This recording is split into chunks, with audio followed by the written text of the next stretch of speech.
There's a sentence that I sort of struggling with, the one that says Slade noted this is on Parker's to-do list. And Which paragraph? Just to sorry, the third from the bottom. Thank you. The last two sentences, Sam is typo.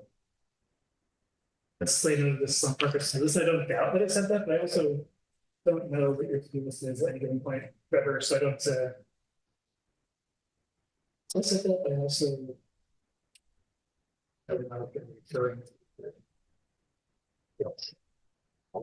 I don't.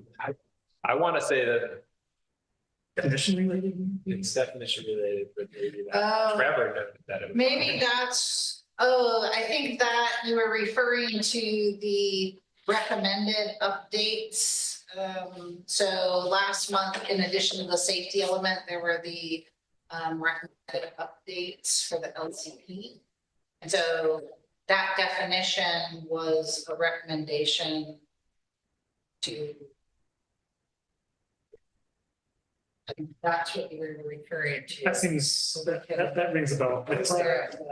I'll reiterate, I don't know what your to-do list is at a given moment. Nor do I really want to be honest. Anything else? Yeah, actually in the same paragraph. Ooh, all right, it's a hot paragraph. There in the middle, it says that aren't listed are electrical and communication, including the antennas on Trinidad Head. That's okay, but I think it might be a little bit more professional if we labeled that as what it really is, which is I don't even know what the actual name is, but it's a research facility of some sort or whatever it's called, other than just the antennas, because there's more there than that. Yeah. There's a lot of infrastructure. I think they still have a diesel generator up there, et cetera. So That's a repeater for county radios of all. maybe there's all there. Maybe there's something else. Coast Guard. Could be There's on- there's that little section on the head that's not within city technically, right? It's Yeah, it's federal. right? Yeah. that's what I'm referring to. So whatever that might be called, just maybe a little bit better name than that. I can just say facilities.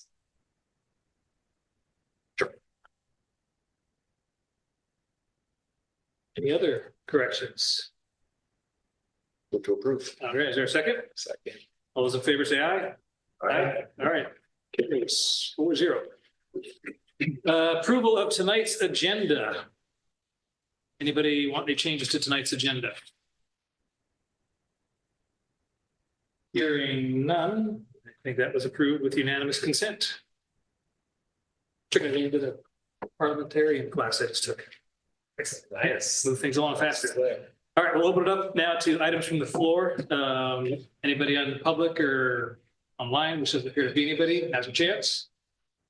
Tom, if you had anything or you wanted to say, you're welcome to. Yeah, okay, hi there. Thank you for letting me address Tom Hopkins. And yeah, this signage we passed when I was at the trail committee meeting, and I heard that there was a crosswalk going in. On the main street, did not have a clue as to that there was going to be electronic signs involved with the crosswalk. And I've since heard a lot of feedback from people, and just wanted to let you know that I thought we had a sign ordinance, and it's getting to be rampant. Signs that are going up very quick, and so anyway, that's my 2 cents for it. I want to tell people that. Yeah. So thanks. Appreciate it. Thanks, Tom. Anything else? Nobody in virtual land? All right, then moving on to tonight's agenda. Moving off Trevor, agenda item number 1. So this is your monthly update on trail closures. So Van Wyck, I guess this one can probably come off the agenda for the future. So Van Wyck is officially reopened, although the city's not going to advertise it or put it on maps as a trail. The railings were repaired and closure was allowed to expire, and the closed sign was taken down and replaced with the sign that was. That is, what we feel is likely a short-term solution. Who knows how long the trail will last without needing, really needing further repairs. And so the city really needs to think about whether they want to pursue further repairs or that's for the long term. But for the short term, we've got it reopened and no CEP was necessary, so we kind of get out of that cycle of closures and appeals. So that's nice. Axel Ingram Memorial Trail, also some good news. RCAA did do the vegetation clearing down on the new realignment. So we're working on scheduling a site visit. The geologist take a look at that and see what kind of additional studies might be required and gather some ideas for some short-term repairs to get that trail reopened by next summer. And then also the city is working with the management team on applying for some grant funding. Implement the plan for the long-term plan for the trail that was in GHD's recommended report, as well as we're hoping to include some related studies and improvements related to the coastal resiliency plan as well. So that resiliency plan was funded as a planning grant from OPC, Ocean Protection Council, and so now they have implementation grants available, and so they want to give the city more money to implement projects in that. So we're working on figuring out a project description. I have a question, is it too soon? No, not at all. Who is the lead on the Axel Ingram Trail? Could be the city, but anything within that area, it's the Tri-City area, really requires approval of various parties, including the Ancestral Society and Rancheria. And so that's why we're working with the management team on that grant application. So between the city, is it the city council and staff primary lead on that, or is that something that's commission active role? This is, I would say it's at the staff level right now. Certainly the planning commission has made it clear that they want that trail opened as soon as possible. And I think and sent that message to the city council, and the city council has agreed and has directed staff to work towards that end. With regard to the grant applications for the more long-term plan that was presented by TAS, is the TMT and the city through all this planning process that's going to happen to say try and find the funding and sort of formalize the design? Will there be any avenue for public input on the design, or is it like we're sticking to that GHD report? That's kind of like, what's the appetite for the TAS for that? Not. I can imagine, they think that mostly should be kept within the management team. However, there has to be some public process somewhere, I think applying for the grant will be on a city council agenda at some point. The management team does want the city reporting out from the meetings a little bit more and have that more formally on the agendas. So that would be a point where it can be discussed. So I think it will be on council agendas. More as presenting, here's the plan, and then getting public input, and then the management team, at least at the initial stages.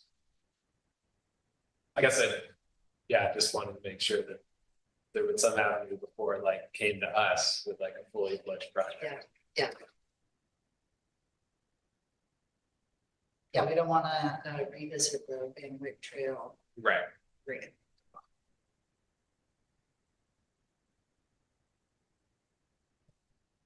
Obviously, then that will at some point come to us, design review, CDP, permitting, all that stuff, still has to go through all of that, right? I mean, it's a big project and, you know, there's gonna be quite a few studies and, you know. And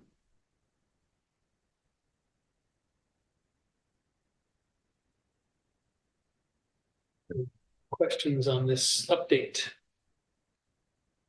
Well, I guess I'll just voice my opinion. I appreciate the fact that, at least for the time being, the Van Wyck Trail is open and the issue is closed. But I think it still would be useful on a periodic basis to at least understand that, you know, as you pointed out, there may be some long-term issues that still have to be resolved. And it might be useful to, at least for us, to maybe keep ahead of the pack on what some of that stuff might be. If nothing else, to tell us that, oh, there's a strong possibility that with rains this winter, that the trail has to be closed again to go through another round of requests for CDPs, et cetera. So I don't know. I just feel like we don't need to see it every month, but perhaps on a regular basis, we ought to understand what's going on there. I like that. Would it work? I would love to clean up, you know, one less alphabet there. Would it work to just kind of direct Trevor that be part of your staff report as there's things worth sharing? yeah, I mean, That's fine. Is that okay? Oh, yeah. absolutely. So I can continue to, you know, I can just say no changes if there's no changes. Yeah, I don't want it to be a big deal, but I think we just should be aware if It makes there's any. sense, yeah, because otherwise it's gonna fall off the radar and then the trail's gonna fall off the cliff and then. Yeah. I'd like to say something about that too, because it seems to me that these trails are two of the things in this city that are the most subject to land failure, land subsides of different kinds. I mean, if you want to pick a couple of spots that are really in the gun barrel, there you've got the Axel Wrangler Trail, bottom third. Then you've got Van Wyck. Everybody values those trails. They're, you know, seems like they're never land all the time. That's what you do. So it's a prime example of where we need to begin the coastal instability issues with things that are actually, you know, resources of the cities. Yeah. Absolutely, and that's part of, we've talked a little bit about that as part of the LCP update. You know, and it gets a little bit more complex because there's cultural resources involved as well. So yeah, it's a complicated issues. I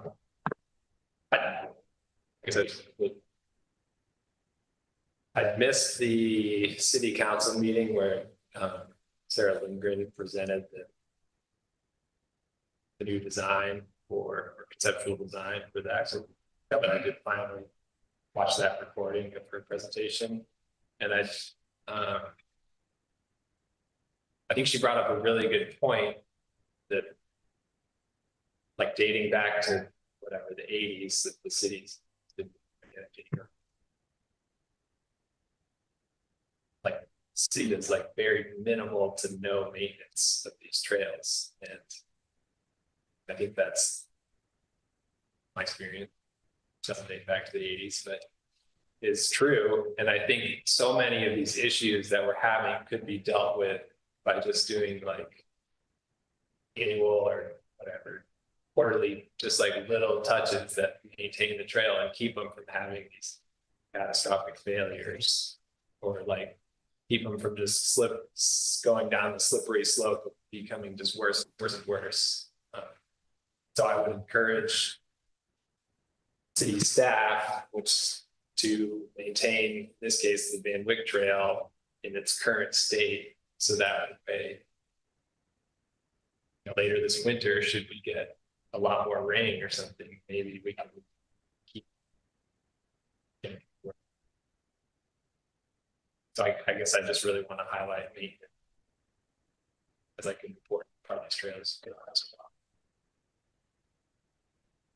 well. And I think Sarah's point was like, look, this trail has been here in its current state since the 80s, and the city doesn't maintain it. So I want this big, giant, engineered thing, super permanent.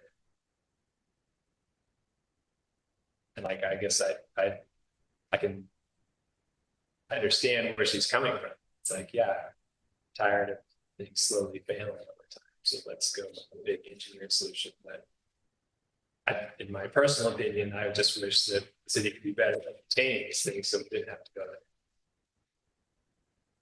there. I do want to step back for a second and apologize. Our new city manager is with us. And obviously, Joe, at any point, you're welcome to add to the discussion. I know you're still getting up to speed on a lot of stuff, but I know you're diving in deep. So feel free at any time, obviously, to come forward. And if you have input. I think I'll sit there for a little while. Okay. Fair enough, but I apologize that I appreciate to run through the room. So if you haven't had a chance to meet him, please do it tonight. Anything else on the trail update? All right, with that, then we will move on to item number 2. Should be a really short one, the concise and safety element. Trevor. Great, so, we took just a high level review at the last meeting. I got some good comments regarding sort of organization. And I give a shout out to Tristan and Richard for submitting more detailed comments. The document itself. So I did a lot of reorganization, move things around. I think it does flow better and make more sense. I didn't start changing numbering or things like that.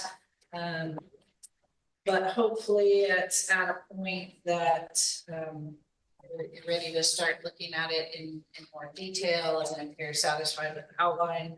I also want to get a copy to Coastal Commission staff sooner rather than later. So maybe after this meeting, I'll be able to do that. I do need to still work on figures for this document. And again, I haven't spent a lot of time on section D, which is not part of the LCP this time. In addition, some of the city's other sort of emergency response documents are a bit out of date.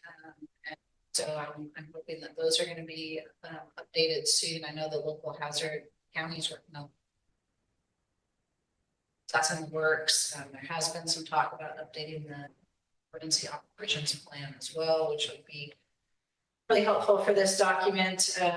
But I know some of you are involved and it's not, emergency response isn't a big planning issue that I'm normally involved in terms of police and fire and CERT, and some of you who are more involved, if you to take a stab at writing up some information, that would be good. I have started collecting policies that I've seen in other safety elements as I review them that I think would be useful for Trinidad. Otherwise, it's probably going to fall on Dave to write some of these sections. So.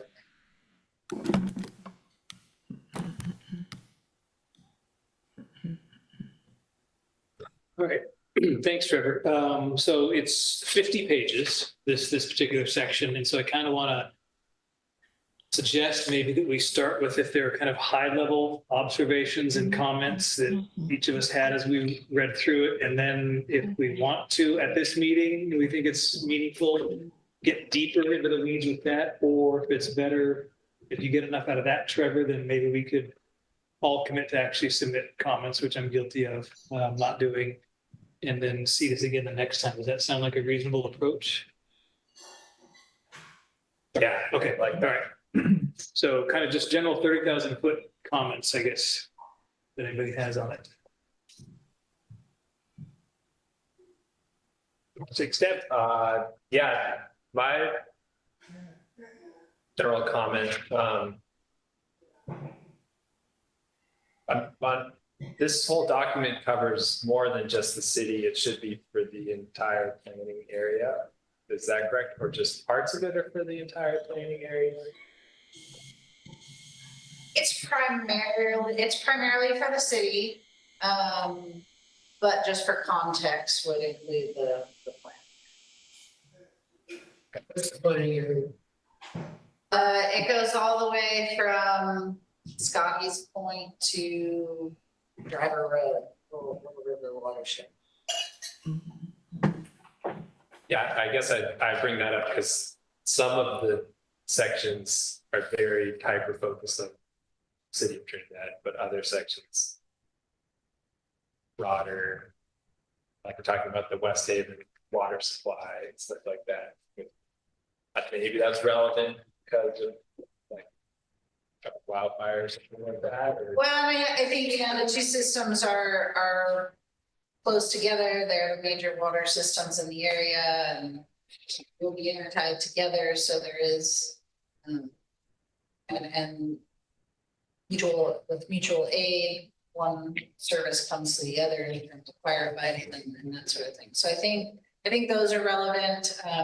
You know, a lot of disaster and safety issue is not going to just happen to Trinidad. It's more generalized. So I think that's the purpose. But if you have specific areas where you think something doesn't make, I know one of your comments was like you know, fire and the fire regimes in the county or snow melt or things like that. Yeah, I mean, it's not really specific to Trinidad. It's more, you know, fires east of Trinidad affect air quality. It's probably the primary issue.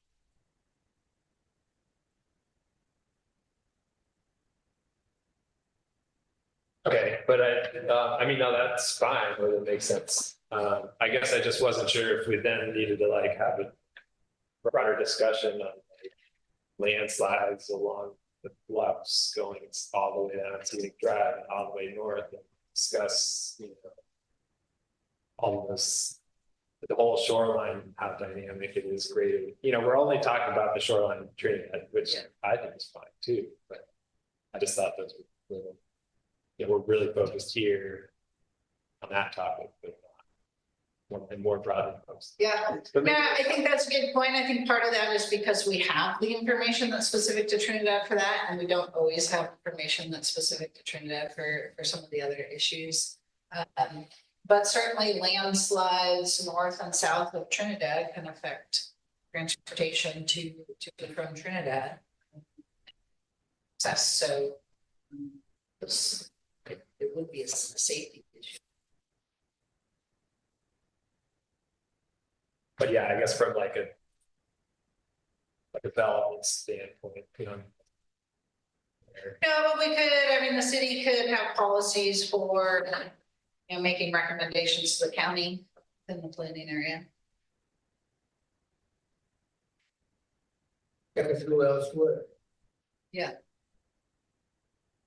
The city has a stake in that, so, yeah, and that's the purpose of a planning area, so the area of the county that affects the city, and so when there's projects in the county, the county's updating its land use documents, that would be sort of the basis for the city planning comments.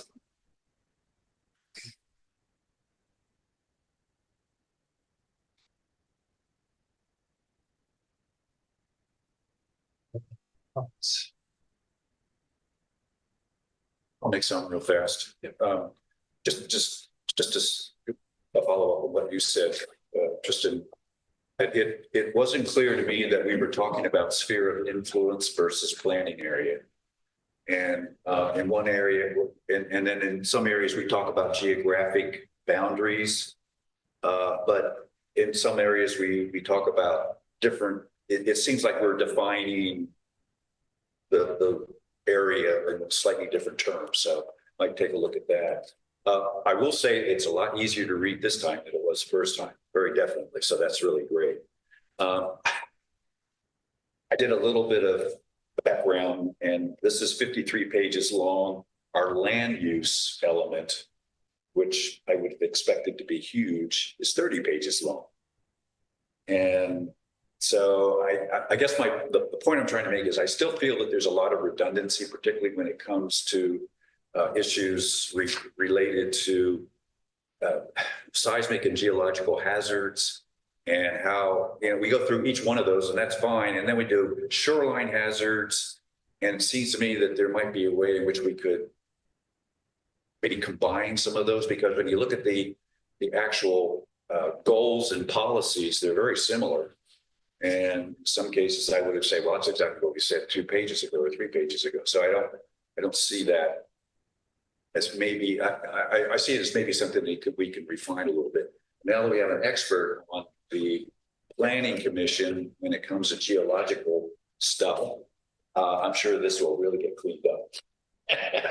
Well, I mean, I took a brief run through it, obviously, with time to do any comment, but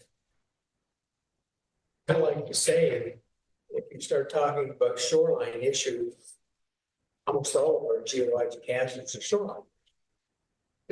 We're Maybe we could combine some of I that. can't really think of a landslide that's ever happened around Trinidad that wasn't on one bluff. As an example. Somebody's just done something stupid, man-made problem. Right. As far as natural hazards. It's seismic, that's another can of worms. Because what are we doing about seismic risk? Not like we had structures anywhere in this planet. So you have 1-story firehouses and 1-story. What else? What else is there for critical? I mean, you got the water facilities and things, but you can add in it's specific about. Do have a separate issue though with the fault rupture hazard zone, which is pretty unique. Have that kind of feature. Yeah, so I think, at least in my mind, there's just a summarization that we can do and maybe some combination that might help us and still get the same set of policies that we need to address the issues. Once again, and I'll say this again, there are tons of programs in here, and maybe we need them. And it's just like we are inundated with programs for each of these elements. And I just have a hard time believing that we have the staff or the resources to be able to accommodate some of these. The other thing along with that is that you turn down got a little bit of feedback over here. Thanks. Glossary issues as well. I know we've talked about that in the past, and there's a lot of places where the first time that an acronym is used, it's not defined, but it may be defined later on. Or maybe, I don't remember if we decided that we were going to put a glossary for each element, or are we going to have a. We have one big glossary, which is part of the problem, but this element in particular might be one where we want a glossary in it. We can revisit that. And at least for now, I can put the terms in the element. And then, and this is a nit, but for the public, it was very difficult to follow this in black and white. And of course, if you're looking online, it's fine. And if you're able to reproduce it in color, it's great. But it was very difficult to track some of the changes, and even some of the figures don't come out right in black and white. So it's just, a nit. But I like the format much better than it was before. So those are kind of top level comments on that.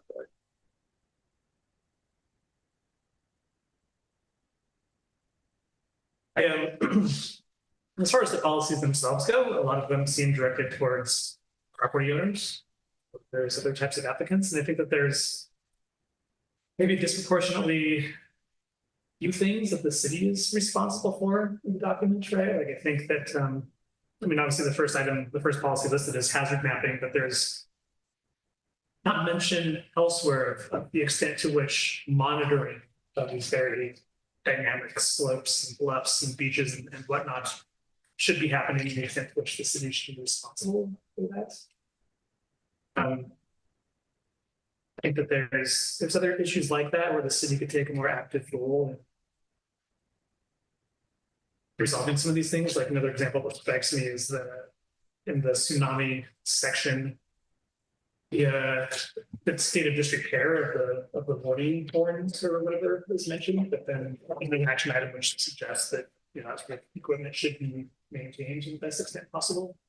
Disrepair of what? The tsunami warning siren, I guess, I said kind of spoke. But it is apparently disrepair. I think that maintaining that sort of stuff is useful in terms of achieving some of the goals of the element itself. So I think that, like I said, I think that there's stuff that property owners are tasked with. The city should be tasked with a few more things here. You mentioned the monitoring. I just a reason to it. I noticed a couple of places they monitoring shorelines and things like that. I'm going, is that a requirement of some other entity? Because I'm not going to do that without spending serious money if it's going to be meaningful at all. Yeah, so one of the things that was a little bit difficult with this that I mentioned at the last meeting, but you didn't hear, is that the requirements for safety elements have changed a lot, and the Coastal Commission and local jurisdictions have not been in agreement on how to address sea level rise, in particular in coastal erosion. And so I found only 2 safety elements that have actually recently been certified by the Coastal Commission. So there's not a lot of examples out there. So a lot of these are taken directly from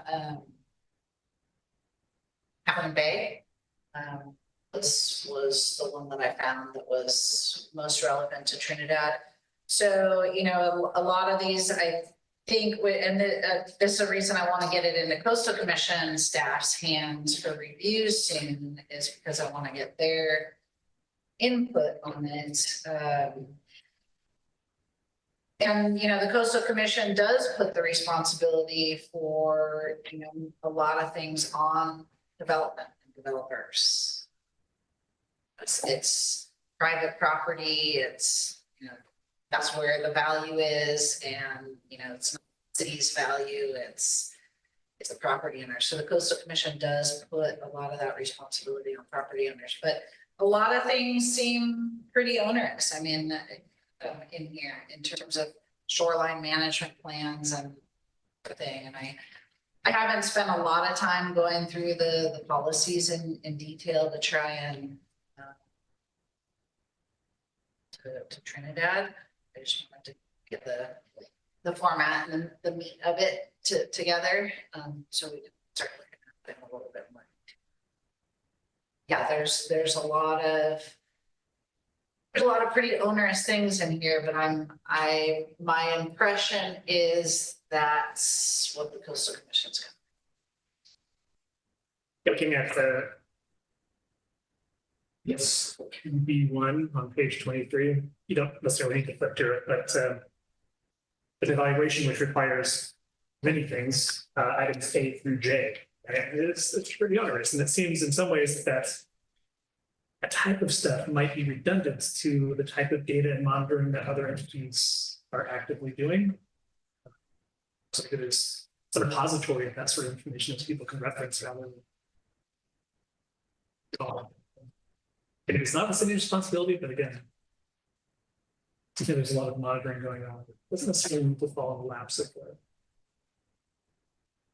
So it would be more efficient if it was done on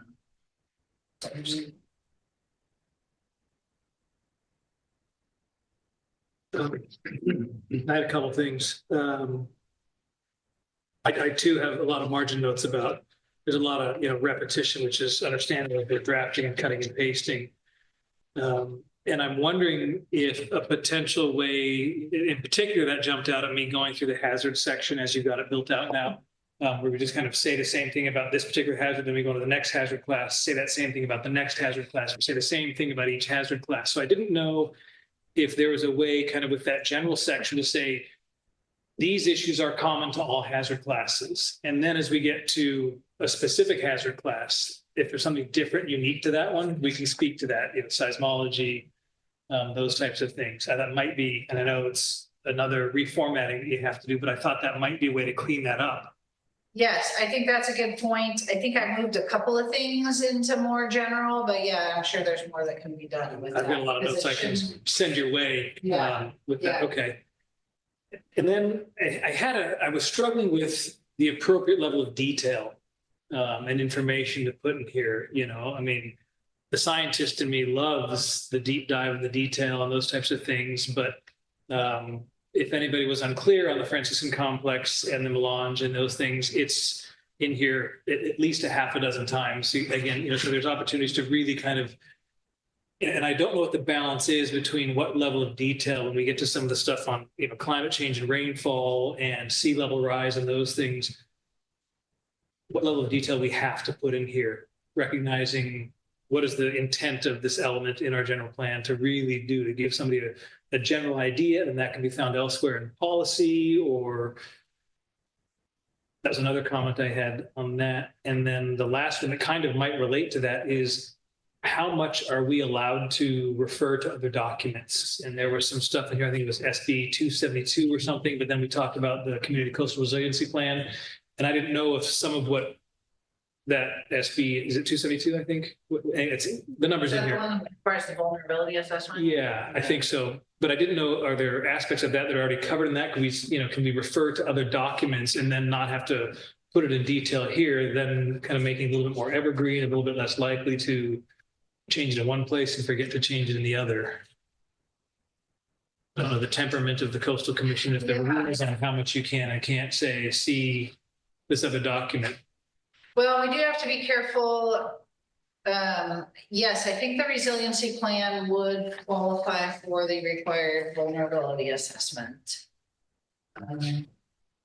We do have to be careful about just incorporating documents by reference, because then that becomes, then they're certified to you by the Coastal Commission.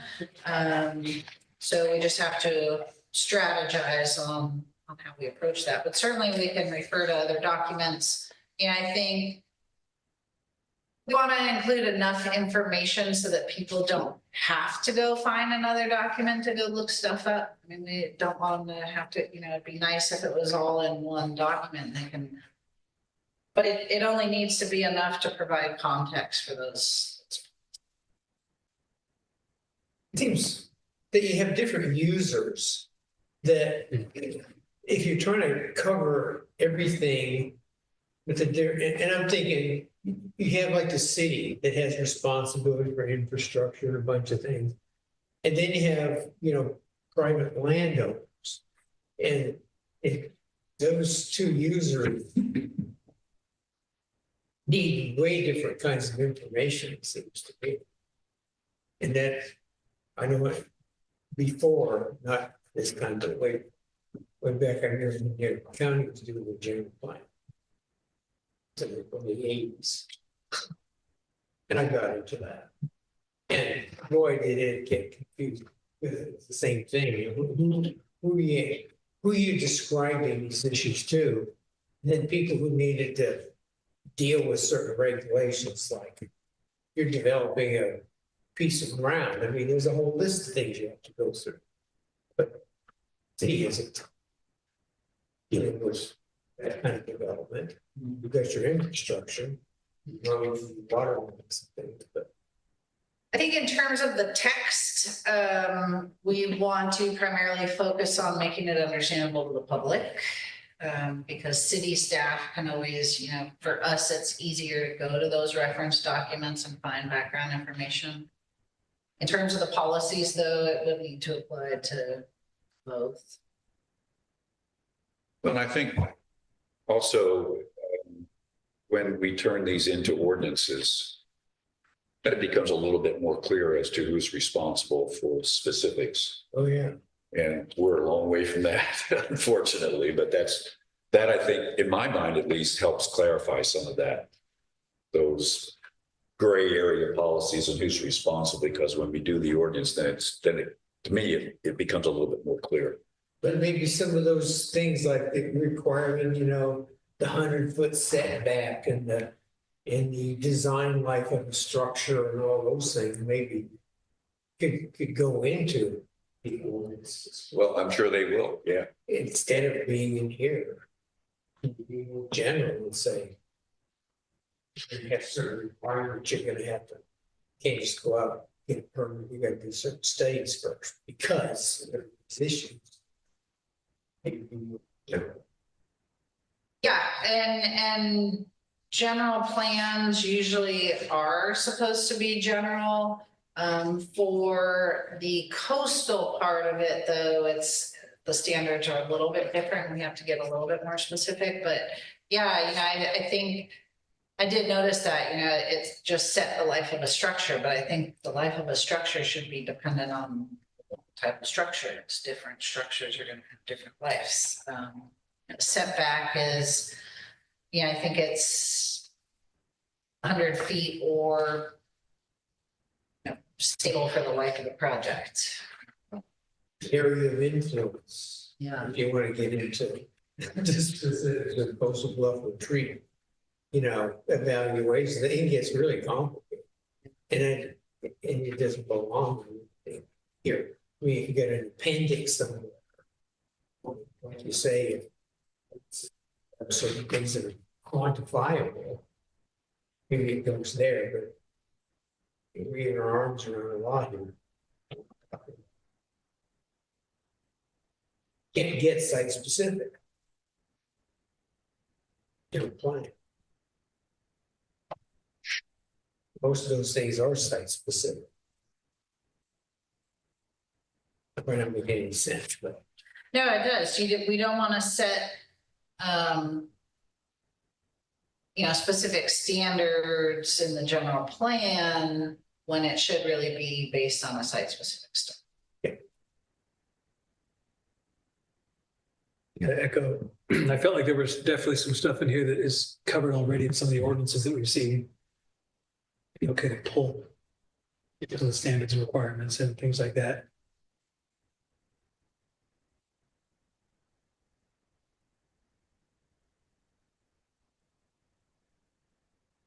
Got general thoughts.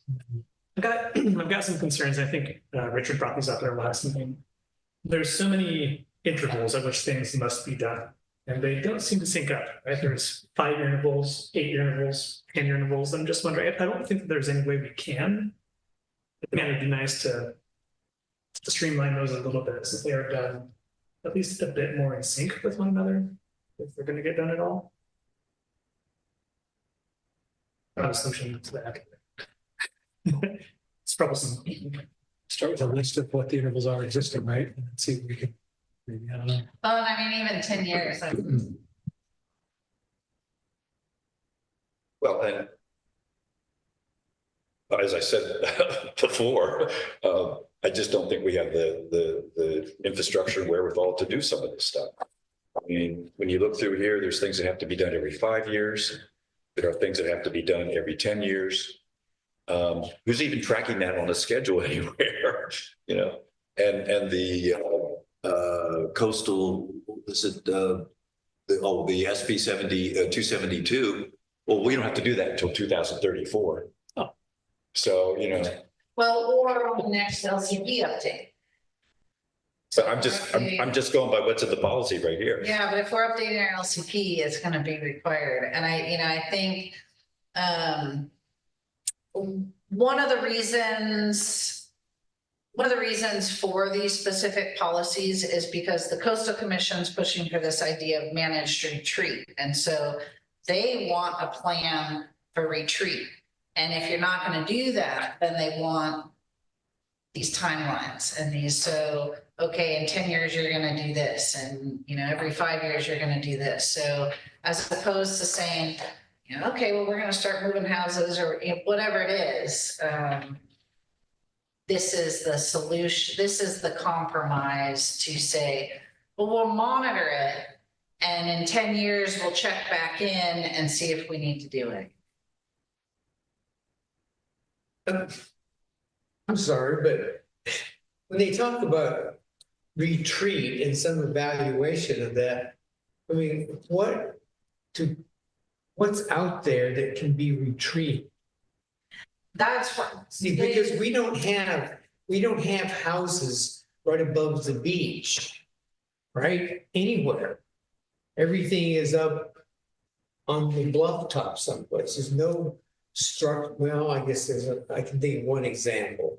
It's out there, you know, what we used to call Indian Beach. I'm sorry. And I don't know who's down there now, that one house that's down low, it's in the middle of the shore. But other than that, there's not, it may be, you know, Trump's place up there, Westgate. But other than that, there are no houses down there. The only infrastructure is the stuff around the harbor. But it is the bluff retreat too. So that's why there's no recent safety But elements. there's no connection between the time of sea level rise and any action getting to the top of the bluff. No, well, we don't even know when, we don't even really know when sea level rise. So it's all, but I think the Coastal Commission, and they have been butting heads with local jurisdictions for at least 10 years. It's a huge issue. And that's why there haven't been safety elements, because the Coastal Commission is saying, we just want you to start planning for retreat. And cities are like, we have nowhere to go. We can't do that. Have they outlined what that means? Does that mean, in their mind, does that mean we begin contacting property owners that are on the bluff and could eventually, or will eventually at some point? I mean, is that their intent, or do you have any idea? It's hard to. I mean, it's easier to envision in some locations than others. You know, Sure. I think, you know, in the coastal resiliency plan, we sort of have a conceptual retreat idea for Edwards here between Ocean and Hector. You know, creating one lane road, that sort of thing. But that's to a point. But again, we can't really plan further than that, because we don't know and you know, that might not happen for 50 years. And then who knows what the conditions are in technology are going to be in 50 years. So it doesn't make sense to sort of, you know, there are, you know, I think they like things like, you know, Big Lagoon, where they have the, you know, sort of rolling easements as the bluff retreats, then the house gets moved back behind everybody else, and kind of. There's nothing else like that. There's not, I know, you can't do that. We don't have the room for that. Unique setup up there where nobody owns the property they're sitting on. Yeah. I mean, I remember back in the day when they were having major retreat, my company, we're out there doing new septic systems, because there's a house there that's near, and they say, you are now going to move. And the corporation would tell them where that's going to go. And they pick up the house and they go set it on a new foundation. And the only limiting thing was, well, there has to be some kind of a septic system, because that needs to be replaced. But the fact that all the land is owned by one entity, there's nothing else like that. Right? No, and again, that's why they haven't come up with any real good solutions for this. It's you know, the Coastal Commission, they do have a coastal cities. They have a couple of subcommittees where Coastal Commission staff are working with representatives from various coastal cities to try and come up with solutions. And I mean, the last time I watched one, I think they present quarterly to the Coastal Commission meetings, and the last one in September, something, you know, the coastal commission staff presented what they thought was a really good compromise and sounded reasonable, and then the coastal commission was like, no, that's not good enough.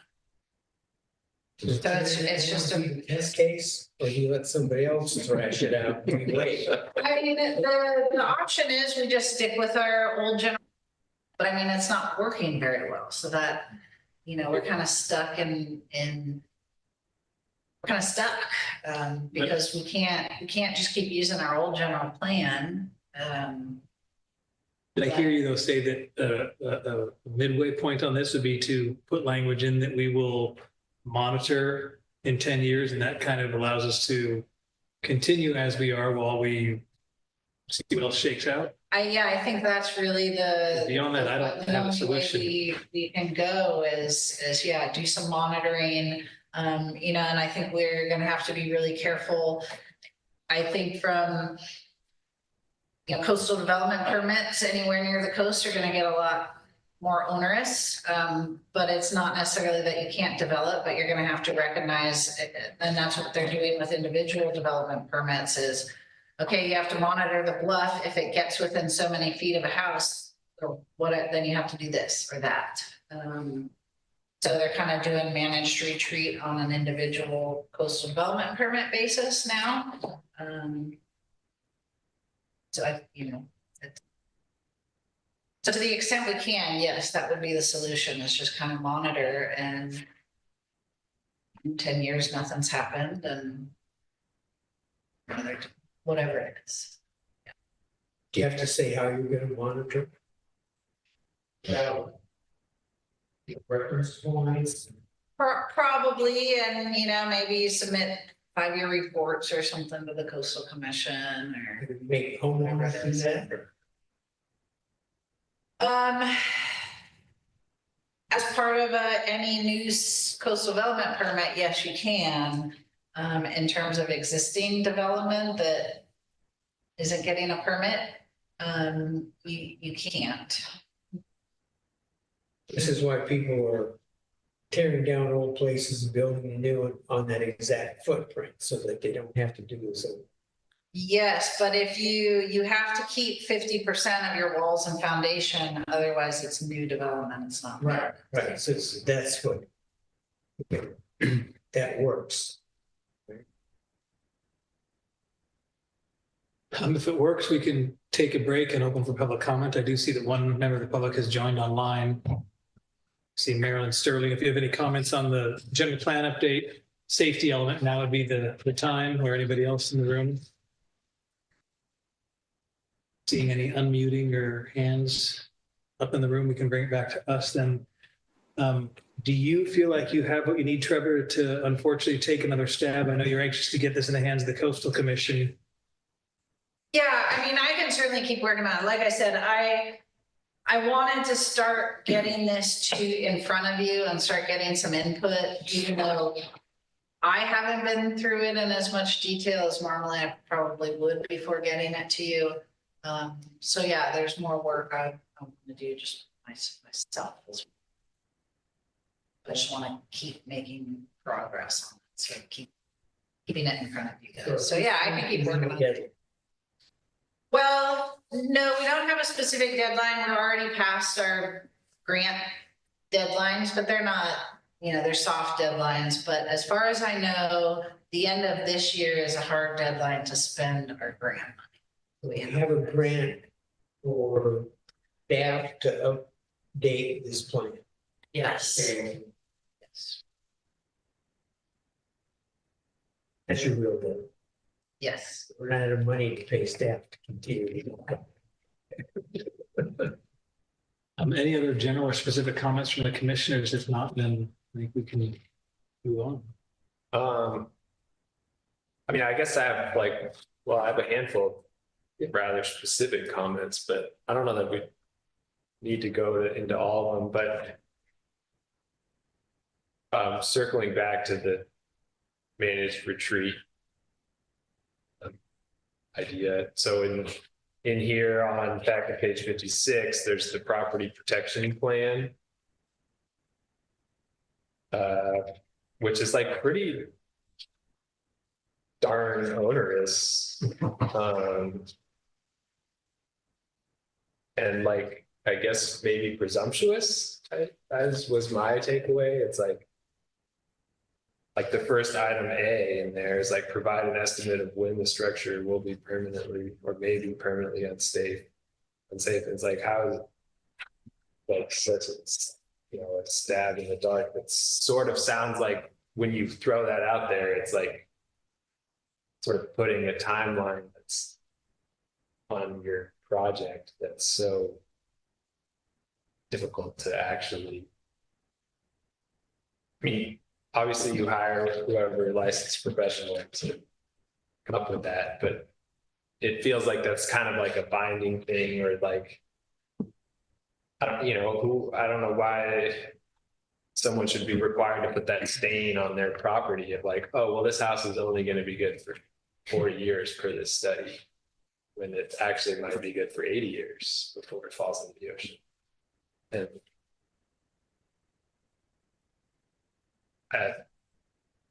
And I guess part of it, which to your comments that you had there, Trevor, I mean, the way it's sort of written, it's like any CDP would require this if the structure is within those parameters, or so it's like, okay, yeah, they want to do some vegetation maintenance, and now they get signed up to do this property protection plan.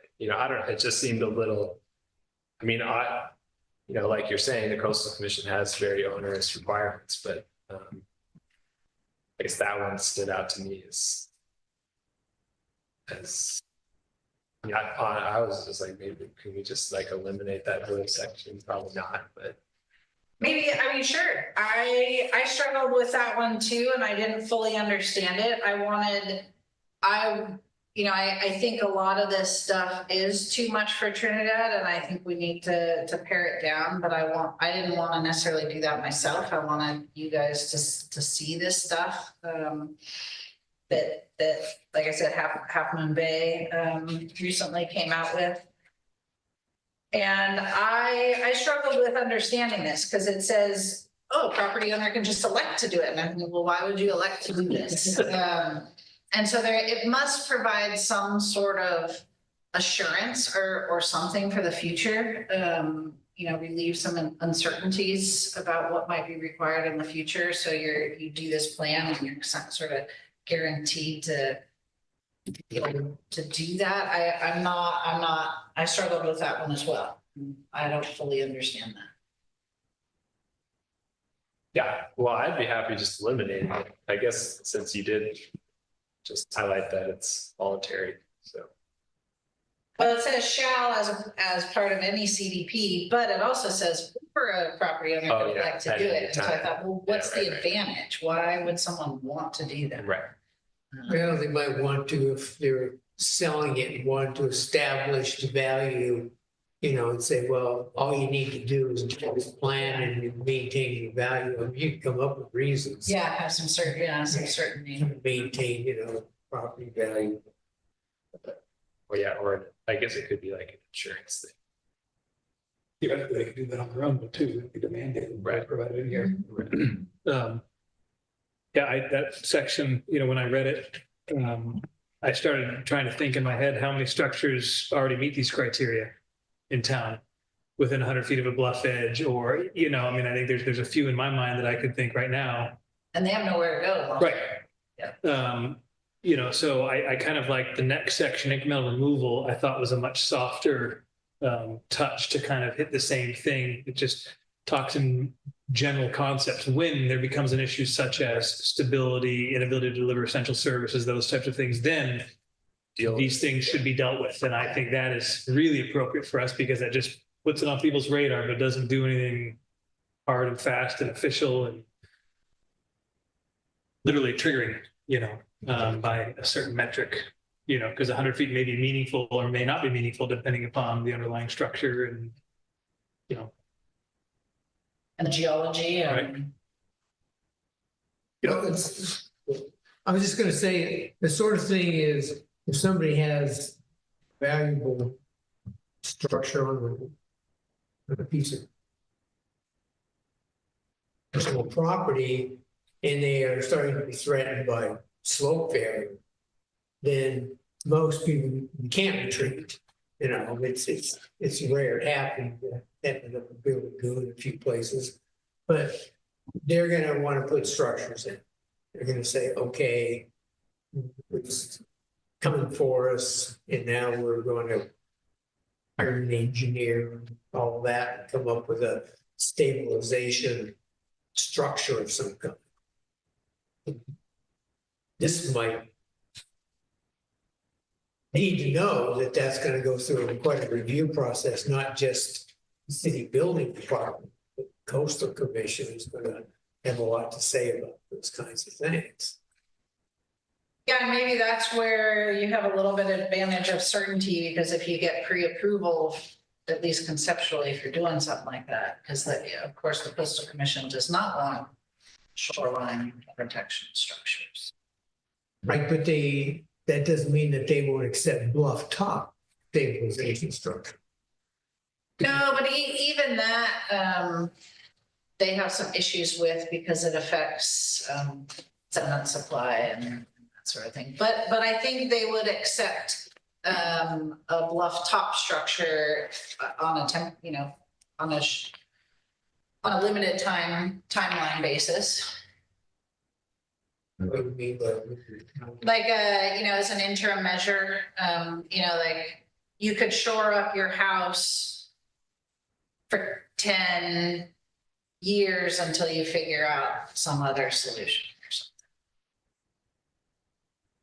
So I'm just thinking, these are mostly, obviously when people have movement right at their house, they're gonna underpin it or something like that. But if you've got something that's approaching you, and I've had clients like that, and say, I got movement out here, and get nervous about it. What do? Well, you let nature take its course, which is erratic and unpredictable, or you do something definitive. Talking about structural measures. Yeah, you have to go through the paces. It's easier to do if you're away from the coast, but still, it happens in the coastal zones as well. Sure.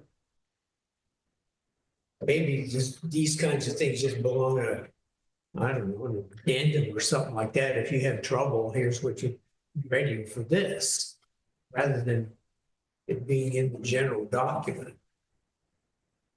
Yeah, that might make sense. Think it, And, maybe differentiating policies for new development versus existing development might be. have to do that. Yeah. And maybe that's what you say. If you want to do a new development, go to this set of rules here in the back. You got to, if you're talking about risk of something that's already there, then it can be more generic. Yeah, that makes sense.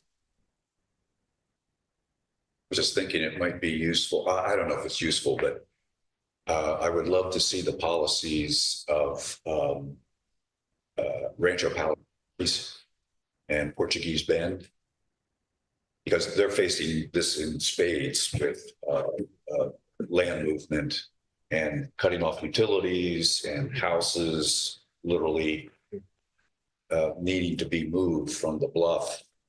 And I'm sure they must have some sort of set of policies on how they approach that. Not that maybe we'll gather much from it, but it might be interesting. They have to say. Yeah, well, and Pacifica. Yeah. Is another one. Yeah. And I know Pacifica is pushing back against the Coastal Commission really hard. So I think for those things, what they're dealing with, they're dealing with it on a more individual basis, and they're not updating their LCPs because they're not going to come to any kind. And I know, I think Pacifica was trying to update its LCP. I don't know if it still is, but they could not come to any agreement with the Coastal Commission. Can you ask at your next meeting with Coastal Commission staff, what is their recommended solution or course when there is no room for managed retreat? The house is already 20 feet from the setback. which is the vast majority of our bluff facing properties in town. Very few, I think there's a few at Edwards that have the property to retreat their building for some length of time. The rest of them are pretty much right up on the edge of the bluff. As you get up, particularly the south facing bluff above the study area. I would just be curious if they have an answer to that, because that's the reality that we're all facing, right? As we're trying to comply with their requests and their guidelines. They want us to develop a plan for managed retreat, but there's no room to manage the retreat. So my understanding would be, so, if the house predates the Coastal Act, and even that, they can't even necessarily agree on what is the start date for that, but then you have some more rights to build a protective structure. So, because the Coastal Act says you can do shoreline protection structures for existing structures. So they've interpreted that to predate the Coastal Act. So that's a significant cutoff. Otherwise, I think they just say, okay, well, when the house becomes unstable, it's Abandoned? red tagged and abandoned, and you got your life, you got your investment out of it. It was amortized, but, I think you just have to, you're taking that risk. Yeah, since you use that term risk, can I ask a question I should have asked earlier? For page 4, language that I assume appears in government code sections 5302 about unreasonable risks and what unreasonable risk is. The implication that there's reasonable risk. Because it seems to me that building a residence on the bluff top, you are subjecting yourself to reasonable risks. So I'm wondering what the specific term reflects. Okay, I'll see if there's a definition. Yeah, I think it's sort of the idea of, like defensible space, where you have your defensible space, you meet those requirements, you're reducing the risk of fire to reasonable, but you're not going to eliminate it. They're tying that to the community. Well, if the same thing he's talking about, protection of the community from any unreasonable risks, right? An individual home isn't the community. True. So so maybe the city defines what unreasonable risk is. Well, you could for public, but you can't do that for personal, private property. You'd be amazed at some of the risks people will take. I literally had a client back up in a big lagoon where the guy was wanting to buy a piece of property that was actively failing. And we did an analysis that design life setback is like 80 feet. Okay, and the property is only 90 feet deep. Okay? So it's like we said that would be the end of it. And the guy says, well, if I was willing to build here and get it 10 years out of it, I'd be happy with it. And it was like, who would have thought? And at the same time, they went to the county, and the county basically said, you need to have a deed restriction that, as soon as you get failure within, where the house is imminently ready to fall down the bluff, you must pay to tear it down and remove it. And that was on his deed, so it passed on, so that it was like. But I think that's where these policies should be saying, that's the county saying, we're not going to accept that risk. But if you want to, we'll make it reasonable for us by saying, here's these deed restrictions, and then you're responsible for paying for the removal and, getting that done when it gets to a certain point. And so that's the county managing their risk by putting it on. Yeah, so that's what I was thinking is if we're talking about unreasonable risk for a community, it's, that entity can define that. I don't think you want to carry that on to, private property. I guess my point was that if there's inherent riskiness to developing any amount of property on a very dynamic coastline, it seems like a bit of overreach then to stipulate the extent to which that can be done or how it's done. Like you just risk. The county basically says anything that has slope that's more than 20% of that risk, and you will go ahead and you're going to build adequate reports. It's site specific, but I mean that's unless they change that over time. Yeah, it's something like that, and it's also to protect the jurisdiction from lawsuits as well, where the landowner has to acknowledge that they're taking on that risk and that they're not going to blame the jurisdiction for letting them build.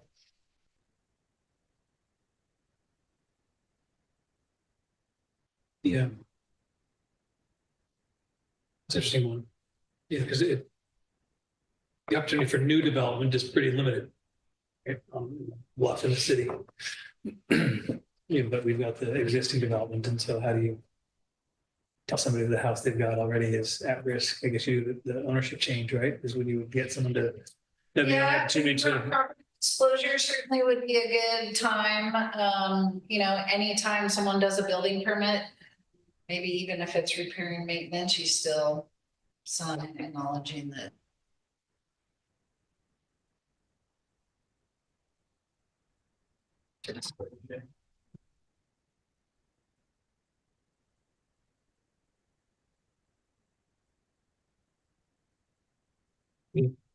Anything else? Would it be helpful to send the rest of our stuff onward to Trevor and then have it come back? Or, because I think notes on virtually every page.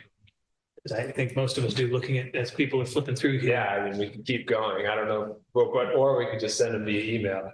That's what I'm thinking. Yeah, is it? Yeah, and just send them directly to me. Not Okay. Yeah, not so we don't brown act ourselves. Yeah. Okay. Does that work for everybody? And then we'll see this again. Yeah, I might not be next month. I think I need to spend some time working on it. So I get 2 months. Is there a soft deadline? So the situation works best for me. Yeah. I didn't know we got it. When might the end of the month. to get stuff to you? Yeah. Okay. I'll be rolling 2 weeks longer. Thank you. Oh. We get that in January. Wait, it's the 15th. Ouch. All right. End of the month. Just to be clear, we're talking about January, right? Okay. All right. I just we're on the same page. All right. So get your edits on this one to Trevor by the end of the month. All right. Let's move on to agenda item number 2 then, which, 3. We just did 2. Let's not go back in time. The OWTS ordinance update, and we'll start, Trevor, with your staff report. And I'll note that former Commissioner Hopkins is exiting the building. Thanks, Tom. Thank you.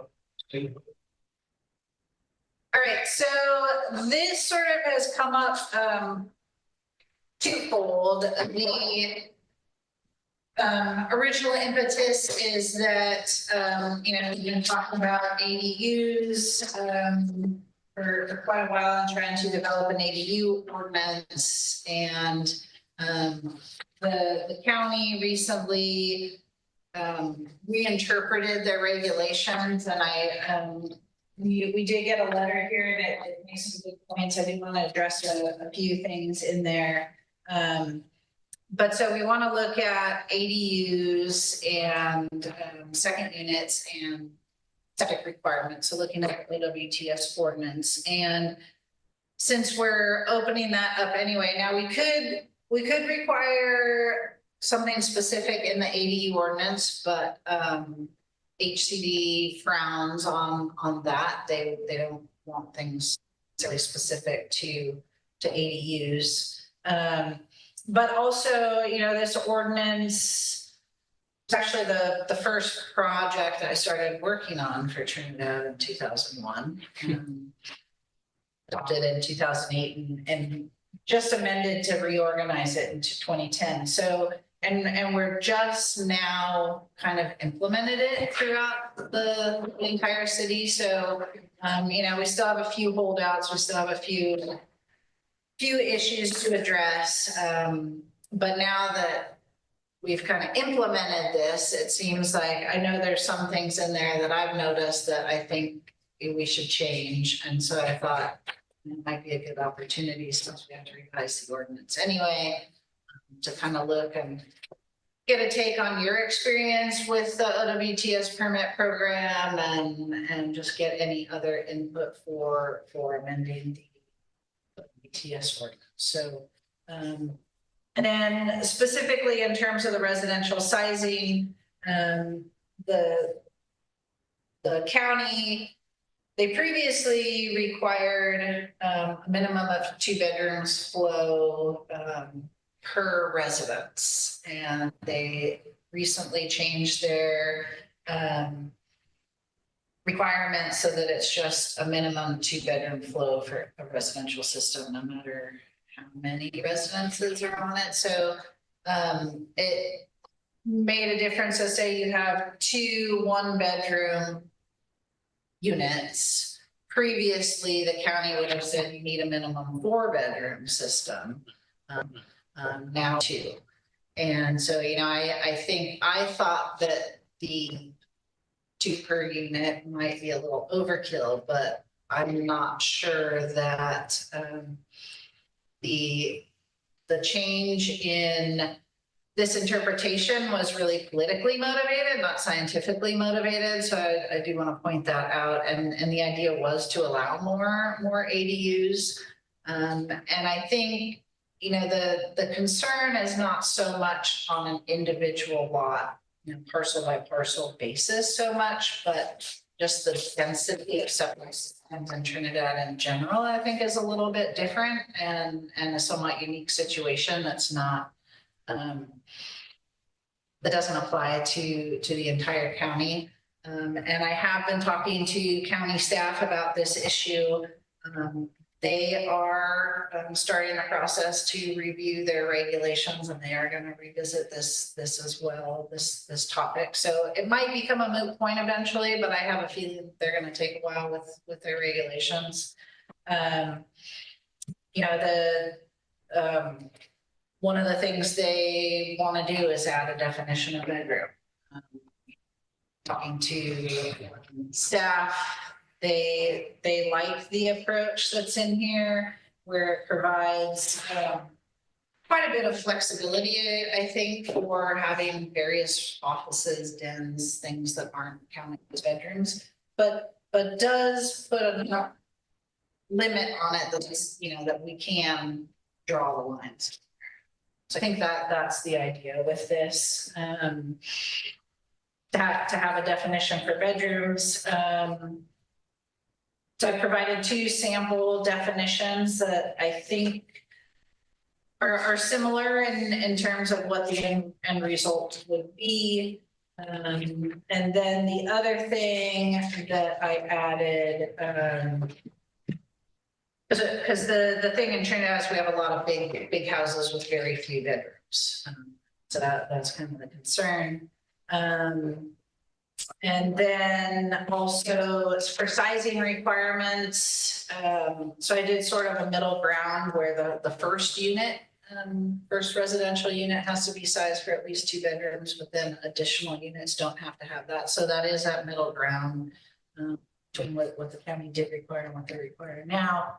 I also suggested the possibility of maybe based on size. So I think it's good to have a definition of bedrooms so we can, you know, we can use it if we need it, but trying to, especially for existing houses, trying to, you know, does it meet a definition of this, you know, does it really meet that definition would be difficult and require you know, probably an inspection by the building official. So another way would just be based on the size of the house, and that's a lot easier to implement. So a house of a certain size has to have a minimum bedroom flow requirement for the septic system. So I've suggested that. Yeah, and again, in terms of the public comment we received, I think, like I said, it's sort of an overall, the county requires an acre for the use of the septic system. So considering density in Trinidad, that's pretty significant overall.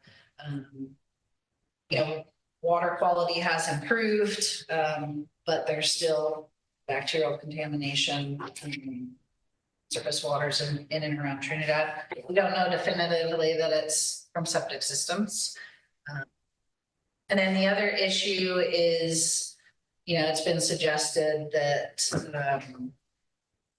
water going into the bluff from the closely spaced septic systems is affecting bluff stability. We don't know that, but we can't definitively say that's not the case. So, we're hoping to use the city's groundwater model and take a closer look at that. But I think a conservative approach is appropriate at this time.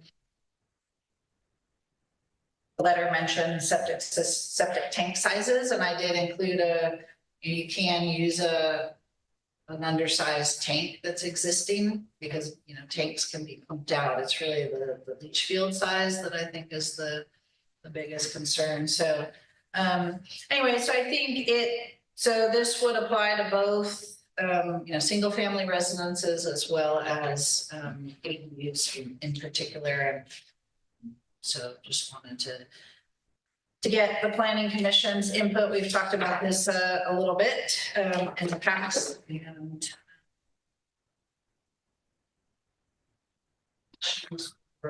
thoughts? Questions of the commission to Trevor?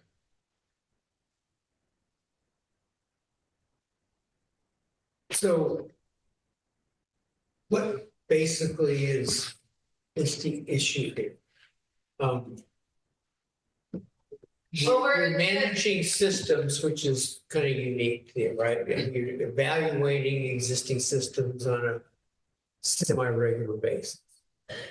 Yeah, so the city's OWTS program, it essentially relies on the county's regulations for installation and design of septic systems, but then it adds another layer where everybody has to have an operating permit.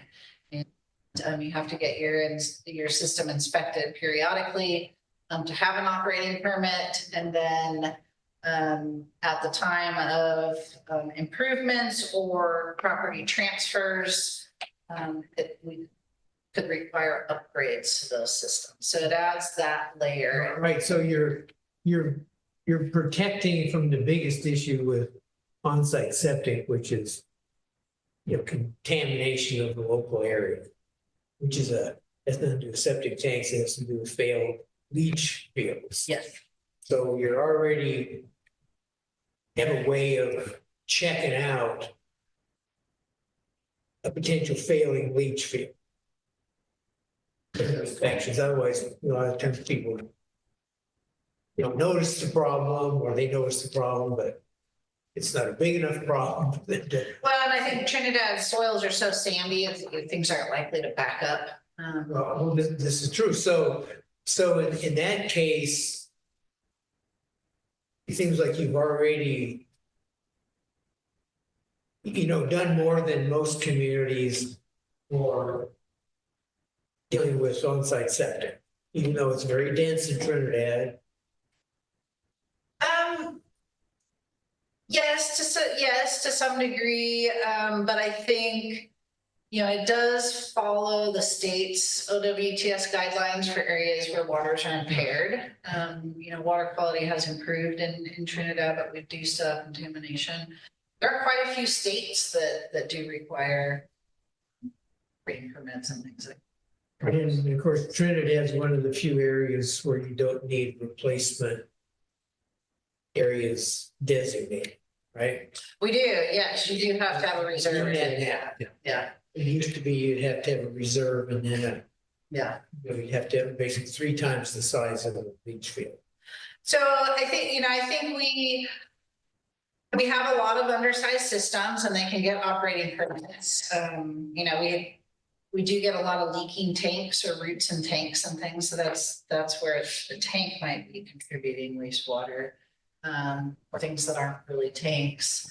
But you don't have to upgrade the system until you sell the property and prove it. This is really more if you're gonna add a second unit, which is a second kitchen on a second family. What do you have to do with your? So those are sort of the two questions. One, looking at the overall program and the ordinance, but also specific to ADUs and second units. In order to get an ADU, you have to expand the leach field or something, and it's impossible and you can't do it. That's gonna be correct, yes. For some properties, not all. And I think we can, I suggested making exceptions for JADUs, which are very small units, less than 500 square feet, that don't have a full kitchen. Because that wouldn't be more than one or two. So there would be an exception for that. But yes, it would impact people's ability to have an ADU.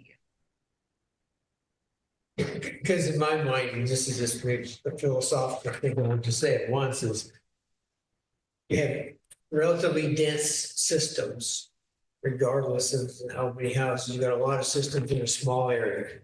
That's Trinidad, if you other place. So the main issue is if you're contaminating the water around there. In my mind, talking about adding additional effluent by adding another section to a leach field or moving it someplace, and then tying that to bluff stability is ridiculous. Okay, first of all, because so much of the water that comes out at the base is rainfall and soaks into the ground. I agree. I'm just saying, the Ancestral Society has called for a moratorium on all development for that. Reason. So I'm just saying it's an issue that we don't have an answer. So it does seem like if the focus is on potentially contaminating the area around systems, that should be the focus of whatever this guideline's going to be. But I think that's where, because a lot of systems, are undersized. So there you go. So maybe if it's already undersized, take a hard look at it. Yeah. And the county did, I did use 2017 as kind of a cutoff for, having to maybe do a new evaluation, because 2017 is when they changed those regulations. And if somebody has an undersized system, but they do have a reserve area already, then it shouldn't be that big of a deal to let them use maybe some of the reserve area to make the existing system a little more efficient and less risky. Maybe. That. Well, and the other thing I think, at least from my mind, which is important, is that the way in which we set up the permitting process is that each system will have a different period of time between evaluations.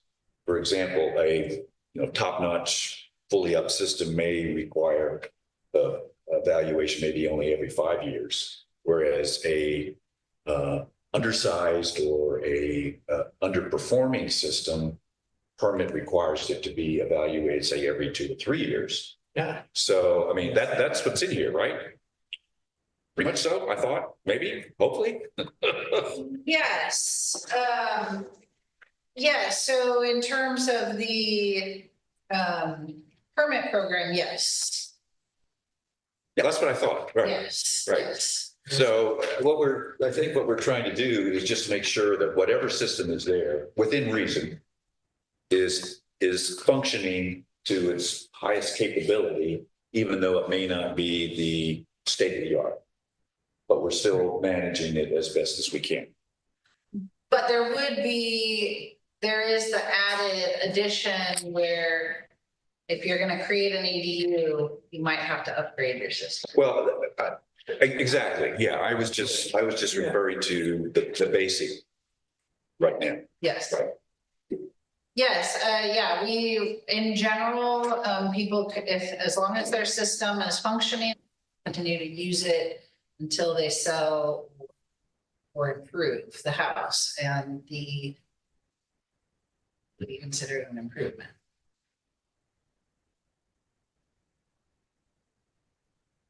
Seems like a logical way to approach it, since you have the ability to require inspections.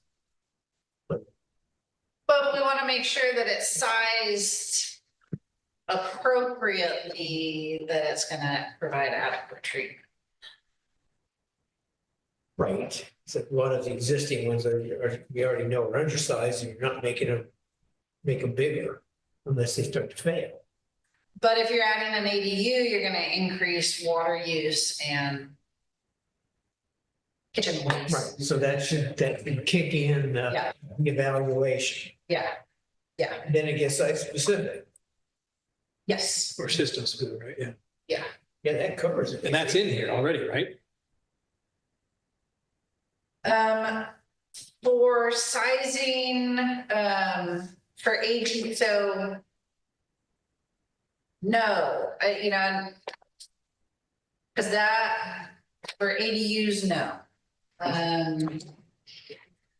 For permitting ADUs, no, because the county changed their interpretation. So they would allow an old undersized system to create an ADU, or a duplex or whatever, carve the house in half without any improvements to the septic system.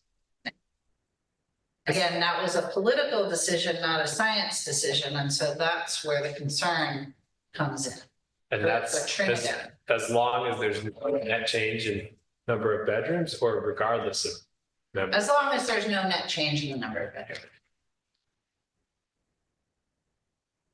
Something we briefly, sorry, No, go ahead. something we briefly mentioned, I think it was especially Tom, was emphasizing this during our last discussion of this topic, was that we don't actually know the extent to which any groundwater contamination is happening, despite there being sampling wells scattered around town. So we might be talking about a theoretical problem that doesn't actually exist.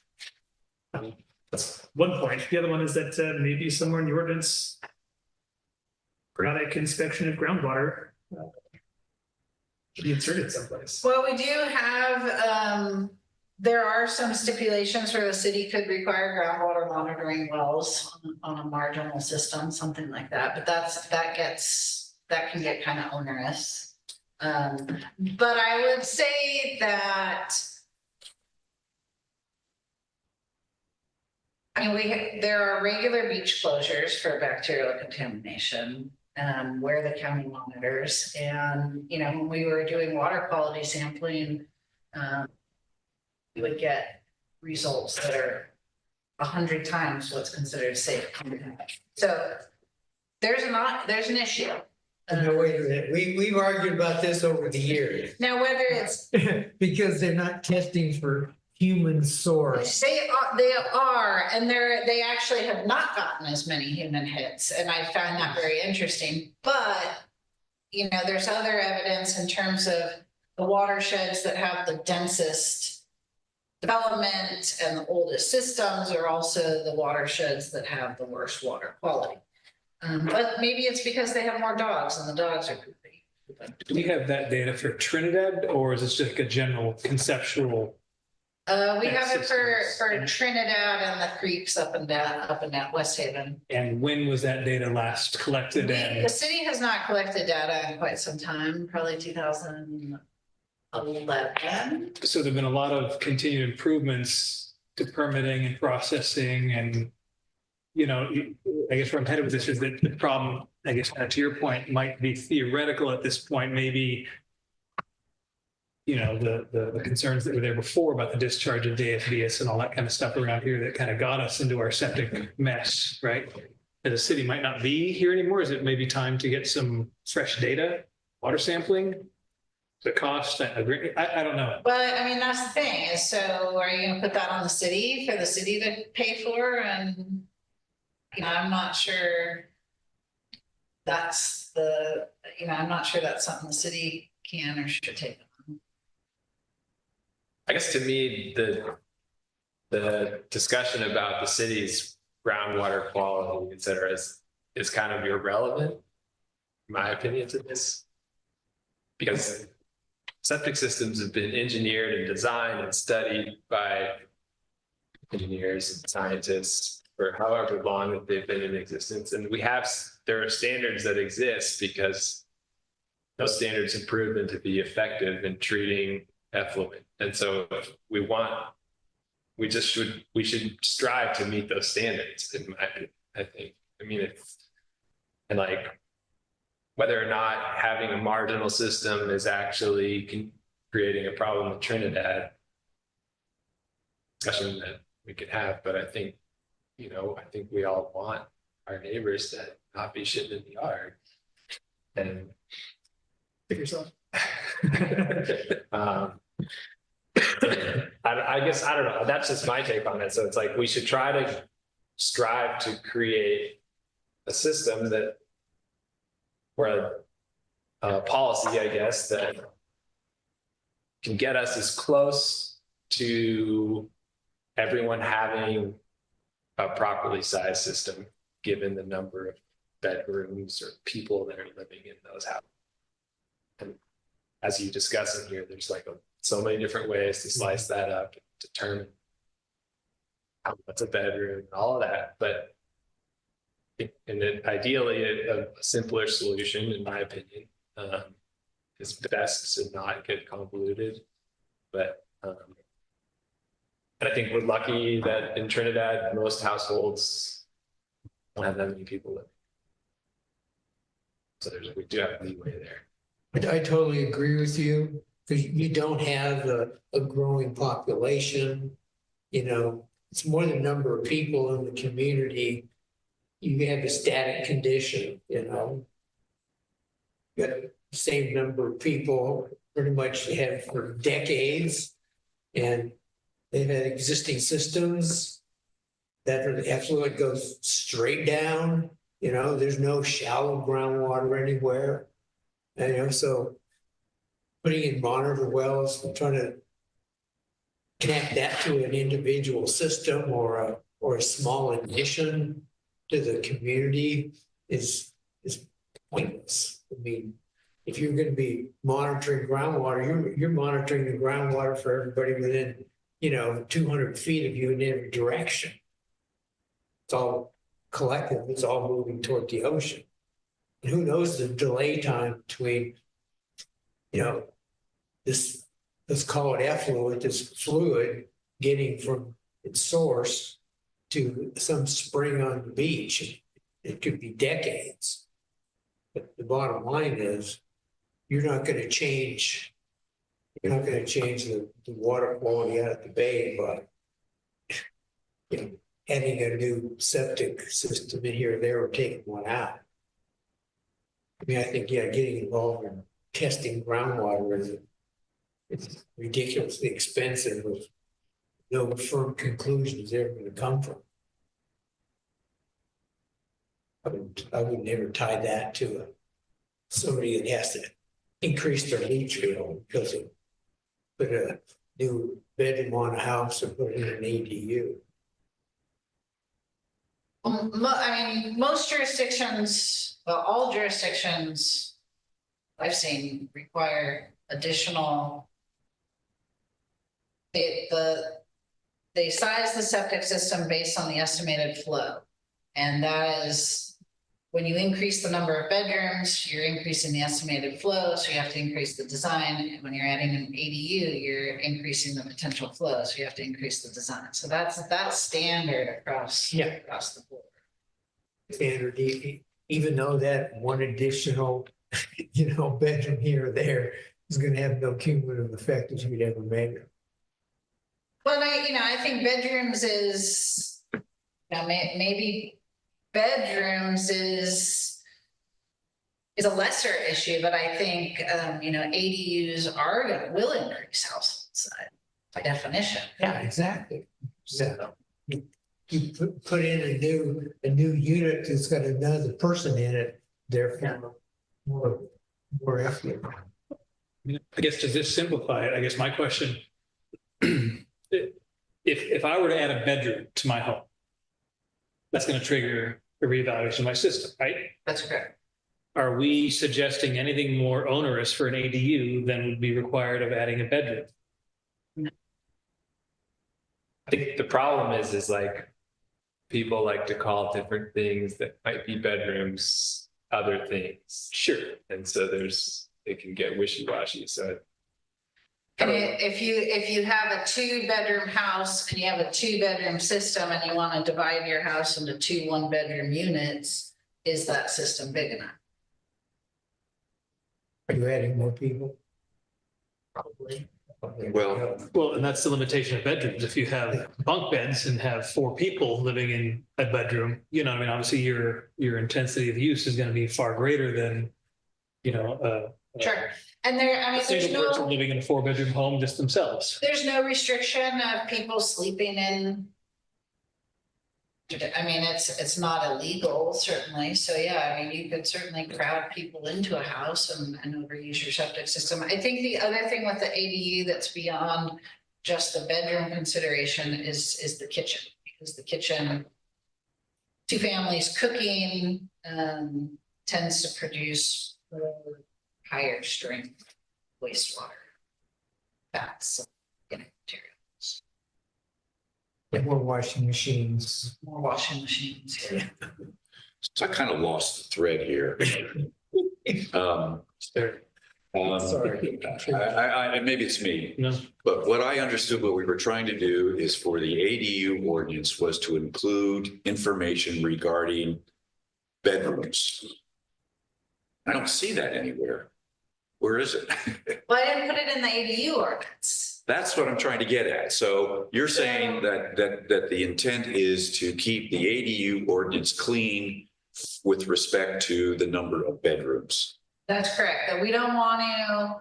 I'm sorry, not the ADU, the OWTS ordinance. You don't want to have. No, that's where I would put it. That's where. I would put Where is it? That's what I'm trying to figure out. Okay, so it's in staff report. Yeah, I got that, but I don't see where the changes were made Well, in the ordinance. I didn't add it to the ordinance because I wanted you to look at the language and kind of, so on packet page 73 to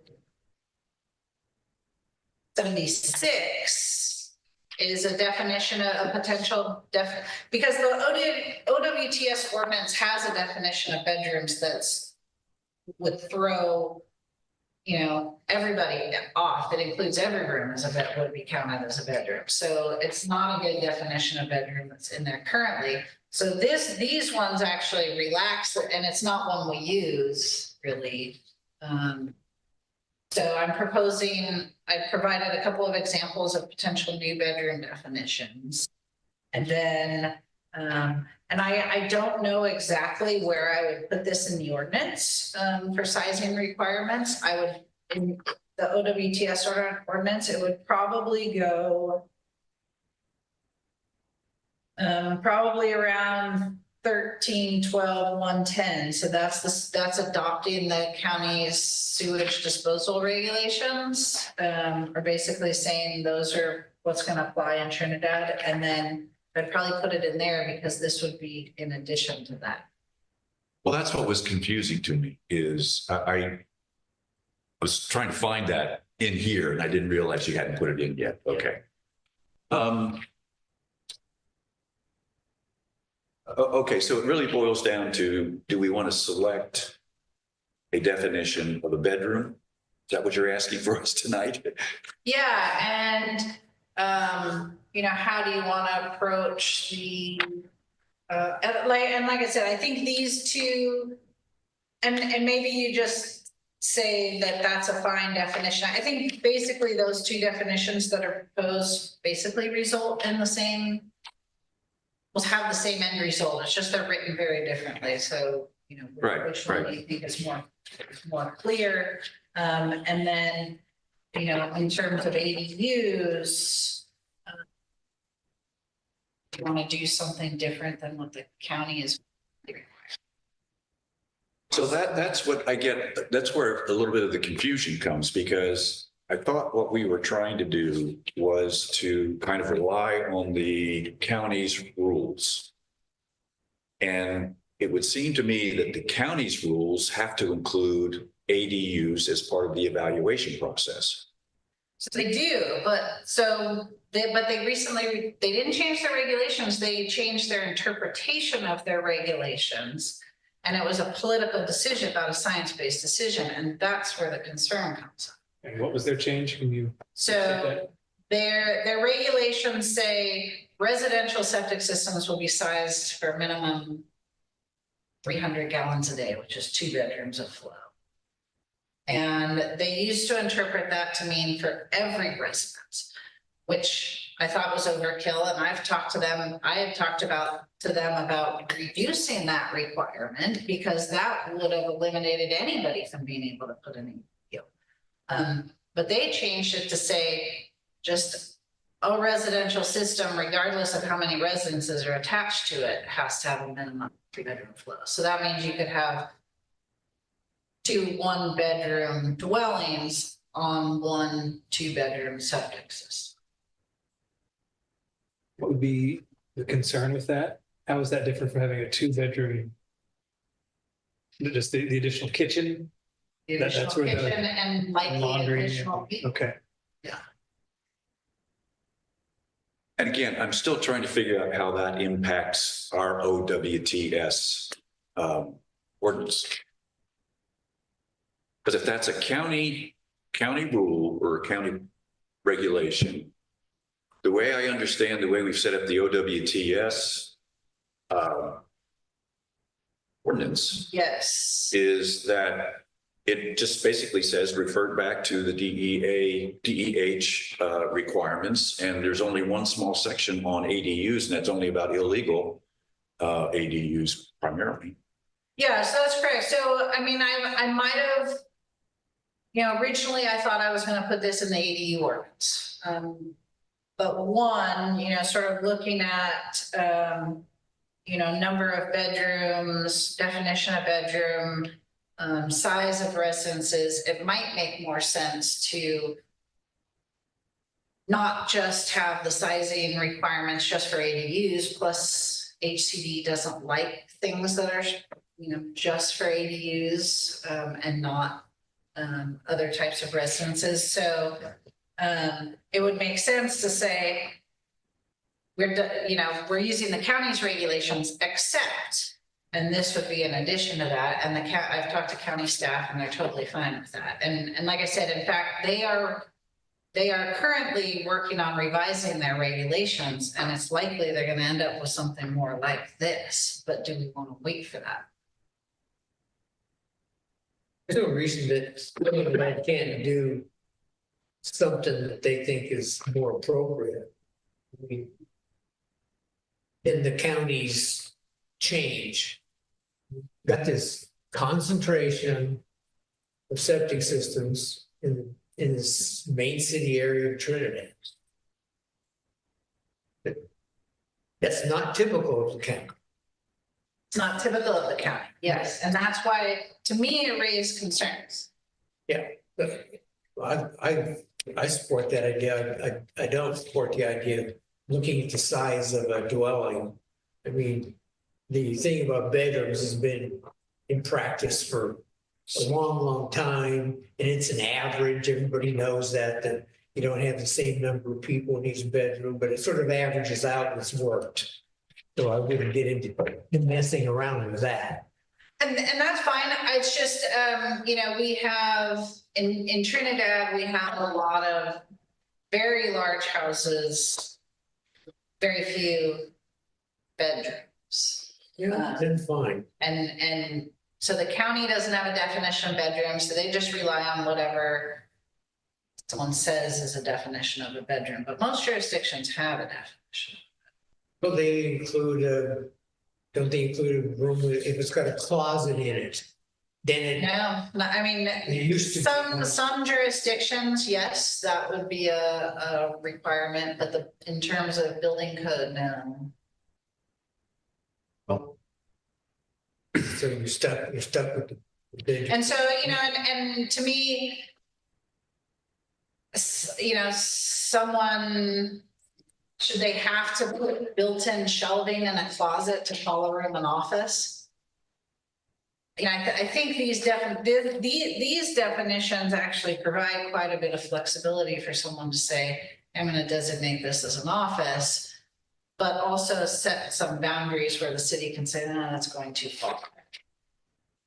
And then the sizing thing is, I don't want the building inspector to have to go into an existing 3,000 square foot house and start measuring doorways and walls to determine whether that, let's just say it makes some sense. That was the idea of the size. The honor system isn't good enough. Maybe. How many times are people gonna violate this whole thing and sneak in a bedroom? I don't know. I mean, you guys made good points about the household size in Trinidad being relatively small, but there are exceptions. I think people actually violate it pretty. Oh, yeah. Yeah. That's my, right? Yeah. What's the impact, when they violate it? I mean, is it measurable? Well, we can't measure it. That's right, I can't measure it, I guess I'm struggling with understanding the actual risk, or for lack of a better word, exposure, particularly when it comes to ADUs. I mean, somebody proposing a brand new ADU is going to trigger reevaluation of their existing system to see if they can accommodate it, correct? But if they want to do a brand new building, right? There's. Well, I mean, In what circumstance could I come to the city and say, I want to build an ADU right here and not have to have any discussion about my septic system and reevaluation of it? just internal remodeling. I'm talking about a new building. We'll start there with just a new building. I'm going to put a new 850 square foot. Well, I mean, that's not super likely in Trinidad. What we have is, we have. But just, I know it's not likely, but just a theoretical. I'm just trying to run some examples through for my brain to kind of really understand. I mean, potentially. So if someone wanted to build a new building and it's a 1-bedroom ADU and they have a 3-bedroom or a 2-bedroom house, they take 1 bedroom out of their house and designate it to the ADU. And then now that doesn't mean their system's not going to be evaluated at all, but they could potentially continue to use that same system. Sure. And the reality is probably would use that bedroom again too. They would redesignate, and that's, unless we're going to have bed checks, you know what I mean? It's kind of, and I guess I'm curious your thoughts. Our max exposure as the ordinance is written now for the ADU is 36. We're talking about adding potentially 36, and that's it. We're done. Right, under what we've currently got in our ordinance and the current and the proposed one. So how much risk is there really with 36? And and I know we can't quantify that, but is the juice worth the squeeze here to a certain extent? And I don't think we'll know one way or the other for decades to come. I mean, it's a significant percentage of cities' actual housing. The same thing could happen if all of a sudden everybody in town decided to fill every room in their home to a border. We now have increased the intensity, and all these theoretical issues that we have concern over are intensified, and they're on their existing systems, be it a new engineered one or an old pit system. Either way, I don't have an answer. Those are just some thoughts in my head right now that I'm with, I guess, on this issue. So what do you need from us tonight? It's a great question. Well, I was looking for some direction. Regarding? Well, the ADUs, the OWTS sizing requirements for ADUs and residences, as well as just input on the OWTS ordinance in general, based on, having actually implemented it. If you have it, I mean, that's not, I don't think the OWTS ordinance requires planning, commission review, recommendation, approval. I just, since we're looking at OWTS regulations, I thought I'd get your input on, you know, based on your experience with the program or what your neighbors have said or.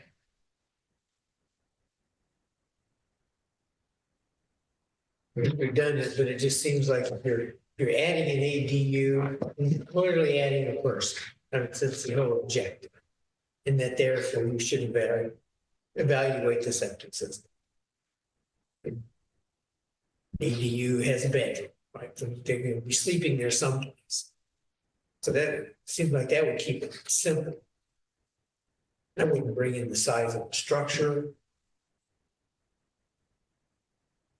It's not common and there's no reason, just because you got a big house, small number of people, there's always the potential you can put more people. So why even bring that into it? The ordinance, I haven't. I'm not familiar with the ordinance, so can't comment on that. I will look at it. On back at page 71, the second full paragraph, this is just in the terms report. She outlines what I think is a pretty simple solution, which and makes sense to me, and like probably is good enough to meet our needs in Trinidad, which basically is just like, yeah, the primary residence needs at least a 2-bedroom, but a BTS, and then if you're going to add an ADU on, then you're going to have to get a 3-bedroom BTS for that. Unless you're going to call your primary residence bigger than 2 bedrooms, then you need an additional bedroom service for your WTS. But as long as the primary has at least 2, and then the ADU is covered with 1 bedroom, I really think that would cover us. I You say I think that's fine. Yeah, I think it's simple. We don't have to go into square footage of houses. I don't really like that part either. You don't even have to go into definition of bedroom. It's just sort of like the primary has to have at least 2 and the ADU has to have at least 1. That's it. If they want to claim more than that, then it can be bigger, but that's sort of working. I just like that because it's really simple. And it avoids a lot of nitpicky definitions. Would you make an exception for JADUs that are less than 500 square feet and don't have a full kitchen? So basically that would be like a 2-bedroom house where there's a primary and a JADU stuck in it. Yeah. Yeah. That seems like. And I thought that's the way we had defined it before, that a JDU is, since it's part of the residence. Yeah, and you have to use a bedroom. So yeah, so that's, So it's I would propose that we have an exception for the J80. Right. Because it doesn't have a full kitchen. It's by definition small, and it's by definition built inside the existing residence. Right. I think my concern this time around is much as it was last time around, which is that, no matter how you define a bedroom, as we established last time, the biggest offender is the kitchen with its high strength wastewater, right? And so I guess my question would be, does expanding a system to accommodate for an additional bedroom, but not necessarily the full new kitchen, meets all of the guidelines and all of the all the expectations of how a system should work? I would say Yes, and this is, you know, from talking with, DEH staff. And, you know, and that was their reasoning for requiring the two for each unit is that the kitchen is a concern. But by the time you get to a 3-unit system, 3-bedroom system, which then is basically the minimum you'd have to have with an ADU, you have plenty of size to accommodate, you know, and an ADU is probably gonna be a small household, and in the primary house, they're probably not gonna be shoving 8 people in, you know, so I think there's enough of a factor. I think it's just really those really small systems. You know, once you get to a 3-bedroom system, you probably have. Yeah, and I guess it's those small systems that maybe I'm jumping to a conclusion yet, that I think people would be most likely to be fudging the numbers on their number of bedrooms on. Yeah.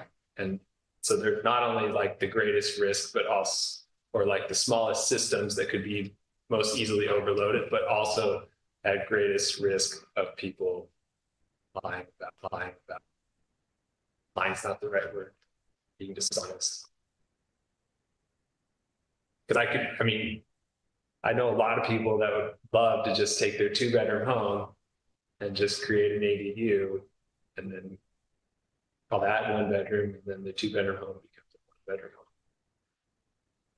It's actually still a 2-bedroom. That seems like a really likely scenario. Yes. And that is my main concern, is that situation. Can any of that risk be mitigated with the city's permitting process and inspection and pumping, or does that not really address the raw effluent output? In terms of the tank, and I did include a provision where your tank can be undersized. I'm not as worried about the tank because of the city's inspection program. And yes, you would just have to have it inspected more often. It's the downstream processing. Okay. Legal non-conforming, just since that was kind of the, we'll get to public comment here in a second. I see Marilyn's hanging out patiently if she wanted to say anything, but you know, somebody that has something that is currently, you know, on a potentially undersized system where they've got 2 buildings going to the same system, one's already being rented out in essence as an ADU, the other one might be an STR or primary residence. So I was, you know, reviewing the legal ADU, you know, non-conforming units, and it sounds like there's a lot of things that we might require as far as monitoring and might trigger and might, you know. And that's in the OWTS ordinance? Or yeah. OWTS ADUs, that's, you know, shall be subject to increased monitoring and maintenance. Monitoring wells may be installed, modifications may be required, you know, to protect the integrity. Yes, I just, you know, new stuff, new ADUs, I think it'd be pretty easy for us to, you know, I don't know if there's anything we can do about existing ones that are out there, whether or not we know about them or discover them, or somebody says, hey, I saw Anton sneaking somebody into his shed, you know, in the backyard kind of a thing, you know, if we'd ever get to that point, which I don't think we have that kind of culture. That was one of the things in the OWTS ordinance I would like to take a closer look at, as I think that's probably not really necessary. Maryland's situation is that it's not approved as a 2nd unit, clear history. So it's one, see, and this is where, you know, we have a lot of detached bedrooms that would very easily be converted into ADUs without, you know, like Tristan said, you know, affecting the size of that house. And is a house really going to be used as 1 bedroom? Maybe. You know, in that case, it's an STR and it's regulated. I think because of the small size of the lot, it can still, you know, but most STRs can have 2 people per bedroom plus 2 people. I think that lot maybe isn't big enough for that.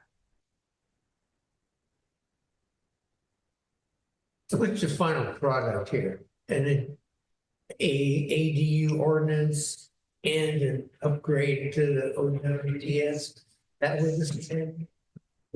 Yeah, I guess, the ADU ordinance prompted this. And if I have to amend the OWTS ordinance anyway, maybe we want to take a broad, I figured I might as well take a broader look at it. And while I'm at it, I thought I'd ask you guys, sorry if I sort of just added to the confusion of it, but I just thought I might as well get your input on that if you have any. It's not a planning ordinance, it's not a land use ordinance, so it's outside your normal realm. I was just thinking most of you have now had experience with the operating permit program. Got any input? None of the narrative here where we gonna analyze it and talk about it, none of that's gonna show up in these documents. Like in my staff report? Yeah. No. But like I said, you know, the OWTS ordinance has a definition of bedroom that would throw a lot of places for a loop, because it would define a lot of things as bedrooms that aren't currently for bedrooms. So I think we need, you know.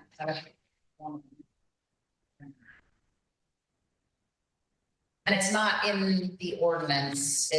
I sent you a link. It's in Appendix A. That's what's a little confusing.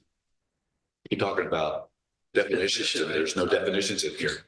I should have put that. I should have at least copied that definition into the staff. And there is an appendix to the OWTS? Yeah. Like I said, it was an early ordinance. There's a lot of things that are a little odd about the organization, how it's written, but it kind of, yeah, so it has, the definitions are an appendix, which should be in the ordinance for one. And then it has guidelines, which that's fine. But that's where it has some of the calculations for how we determine the inspection schedule. Guidance for, you know, when you get a building permit, at what point do you have to have your system evaluated? You know, so 10% value or something.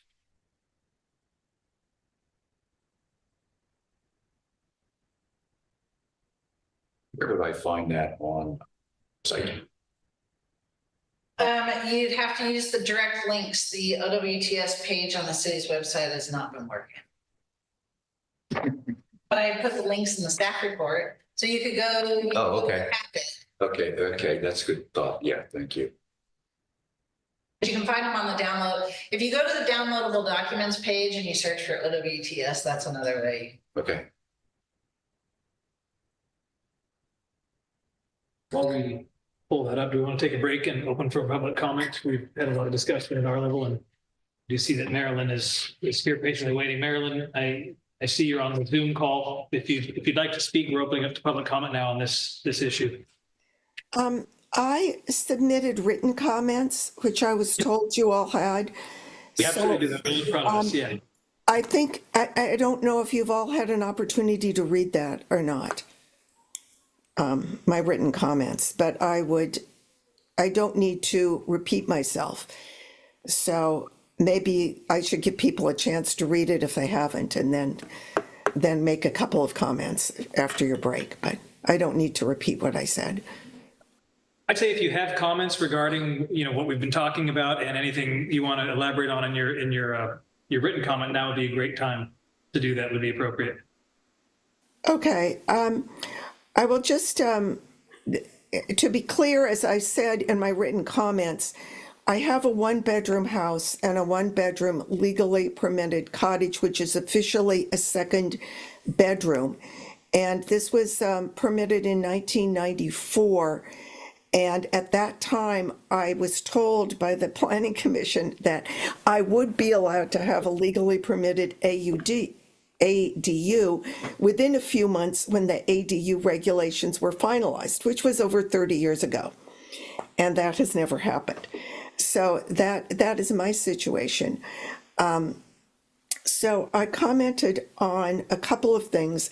One was Trevor's proposed requirement to increase the size of a septic tank or system for a one-bedroom house and a one-bedroom ADU.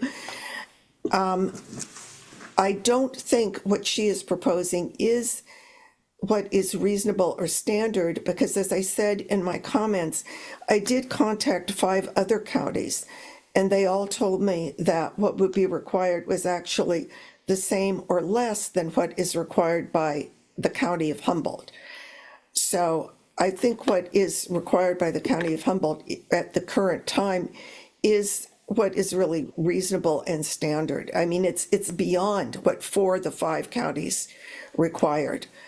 I'd also like to comment that while there are a lot of septics in a small area in Trinidad, it's not considered to be an extremely dense use of septics by the Humboldt County, who did designate certain communities in Humboldt as having a high septic density, and that being a concern. Trinidad is not a concern for that, according to the county.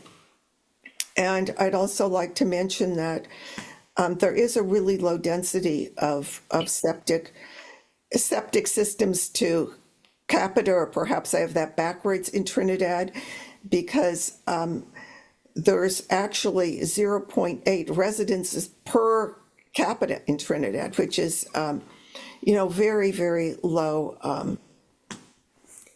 use of the septic. So there really is not much concern here about people cramming lots of people into properties and overdoing the septics. And then I will also mention again what I wrote in my report, that the state has found that there is not a problem with human fecal contamination in Trinidad Beach. And they had thought maybe there was, but this was eliminated as a concern.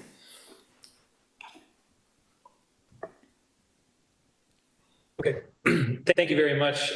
We all have your comments here. I know I was able to read them, as well as a couple of the other commissioners, and our responses are limited. I'll let Trevor speak in just a second, but I do just want to make a comment that I guess maybe I'm misinterpreting, but the tone in kind of what you have is that, or that there's an implication, perhaps stated or not stated, that there's a desire to limit the ability to have ADUs within the city of Trinidad. And speaking for myself, and I believe based off discussions at the planning commission level, we think ADUs are a valuable resource, and that there's definitely a need to provide more affordable housing. And there's been a lot of discussion on ways to try and make that happen. So I just wanted to assure you of that. And again, maybe I'm misinterpreting what was here. And Trevor, I don't know if you had anything specific to Marilyn, and if not, that's okay. I think I've tried to address some of the comments as we went along in the discussion.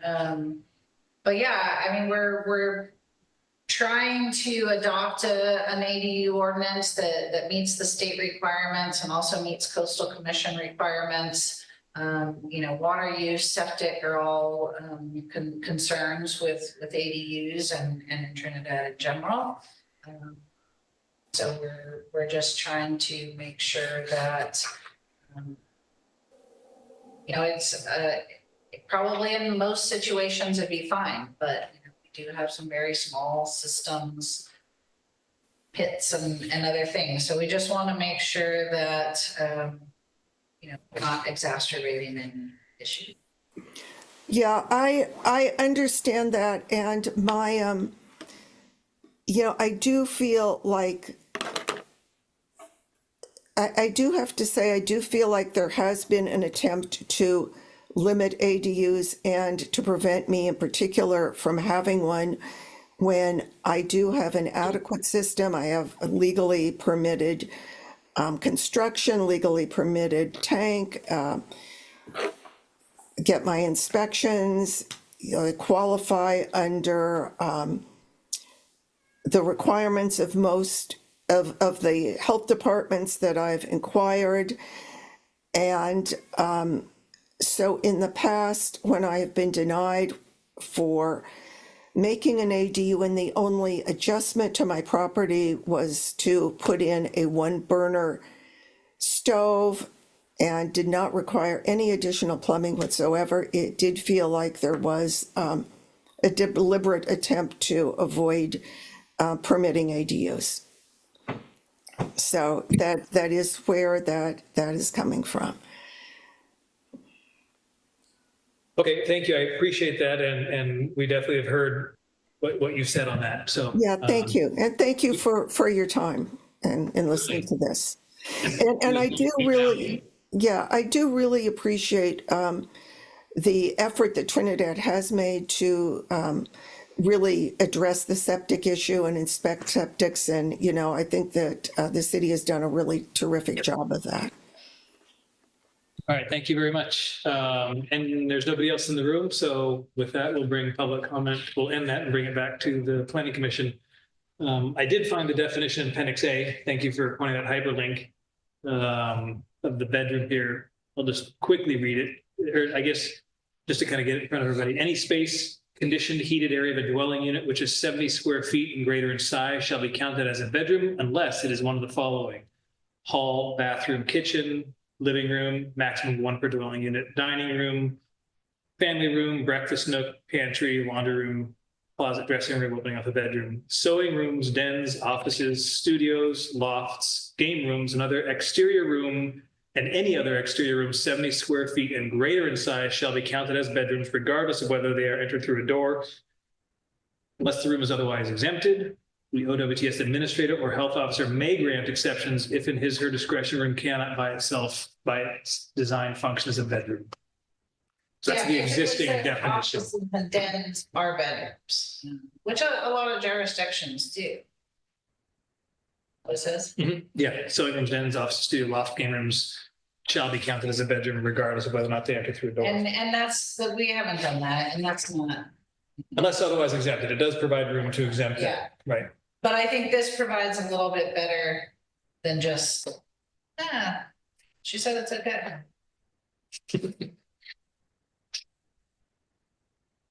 I don't know if that helps inform anything, but since I found it, I wanted to share that with everybody. Are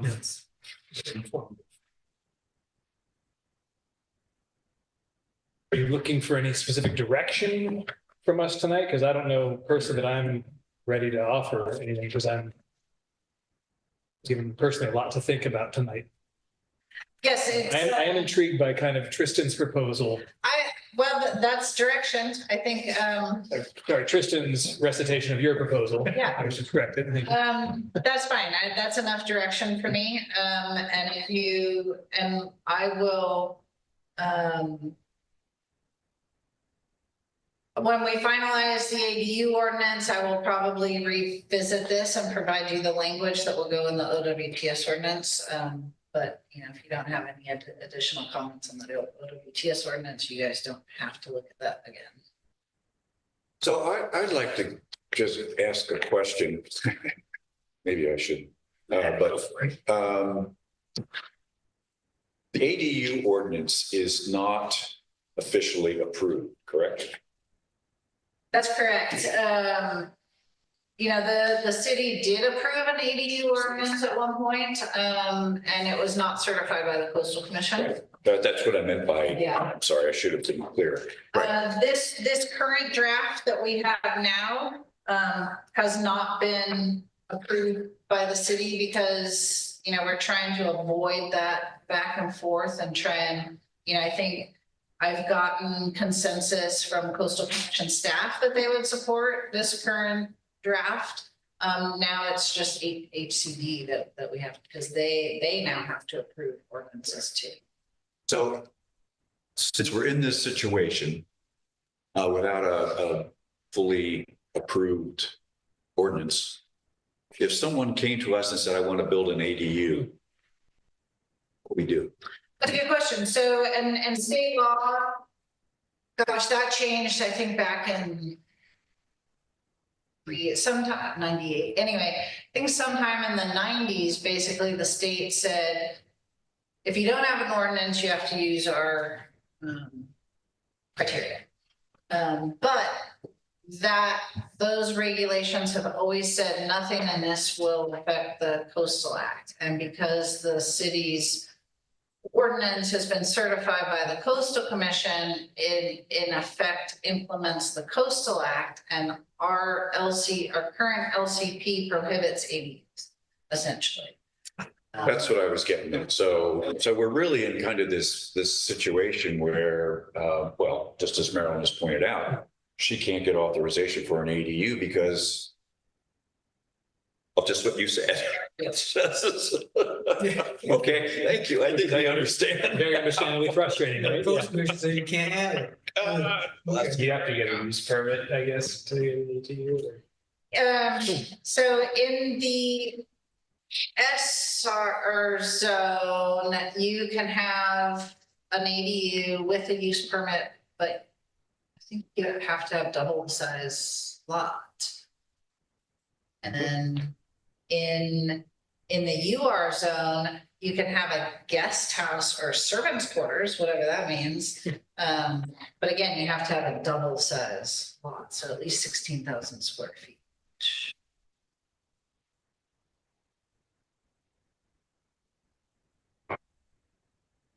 I just reiterate, having noted some of the other comments about the expenses and the fact that, standards are standards, that it would be nice to have some baseline of how effective the OWTS ordinance has been at actually improving what it sought to improve. Yes, it'd be nice to have some data about whether it's been effective compared to a decade ago. It would also be nice if we're going to have this influx of ADUs, which I don't think we're opposed to in any way, shape, or form. It'd be nice to know sort of where we are now so we can see whether septic systems are functioning sufficiently to support that growth. We get that there's expenses, like it's just something that's a little bit of data wouldn't hurt because we I think, the current yeah. changes proposed to the. I mean, I think, we could certainly show, how many systems have been upgraded as a result of the program. But yeah, in terms of water quality, we haven't done much sampling recently. The county's been doing some in Parker Creek because of both EHA and Hidden Creek. But yeah, we haven't done annual sampling. Do the annual inspections, I mean, they obviously get a general sense for the integrity of the leach field. Could that be a way to also kind of collect this similar data? It's not going to give us a granular detailed water quality, but at least we'll know, hey, the systems are functioning. We haven't found failed leach systems in any of the permits that we've just issued, Well, we have. and they've been corrected or. Corrected, yeah, I mean, we could certainly show some data in terms of how many tanks have been resealed and how many pits have been upgraded to leach lines, or, how many roots have been, flushed out of leach lines, or, whatever. We could do something like that. Because to Tristan's point, if we follow the guidelines of the engineering and make sure the system's operating as designed, there should not be water quality issue, right? By design. That's right. That's right. Hopefully.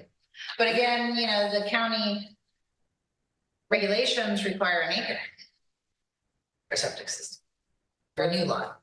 So we're always going to deal with that density. Luckily, most of Trinidad has really good soils. Right. Is there a willingness to move on to the final agenda item? Not only willingness, but a plea. All right. Item number 4, the ADU ordinance. And I will just preload Trevor's report with something I highlighted because I needed it for my brain at this point. This is an informational item only. Yes, I was just going to say that. So I know there's been interest in the ADU ordinance. A couple of commissioners have asked about where that is. And so I have not, I've skimmed through these comments, but I have not started to dig into them to address them. I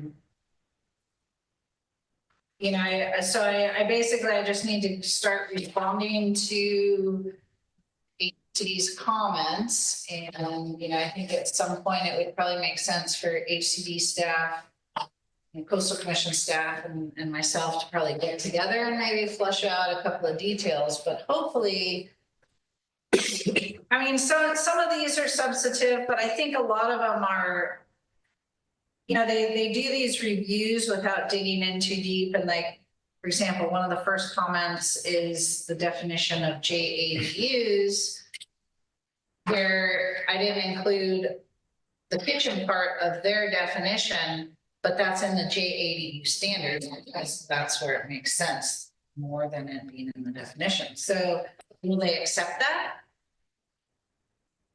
I mean, it equates to the same thing, Right. I don't know. So hopefully a lot of their comments were like that. Some of the comments are also, said it's not a coastal issue when it was still something that the Coastal Commission asked us to include. I think, like I said, some things we just need to revise. They were oversights or the law has even changed since we wrote this because it changes every year.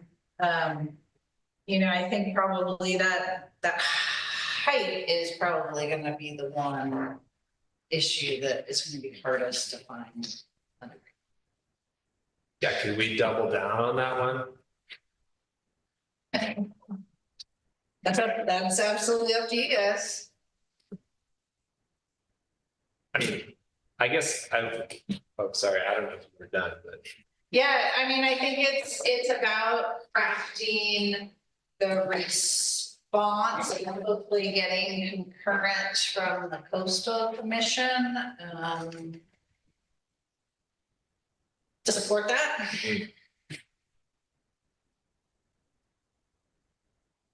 But they don't protect private views either, but I think in terms of character, Trinidad.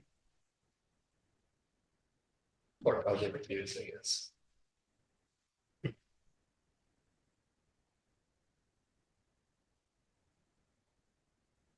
Questions or comments for Trevor on this one?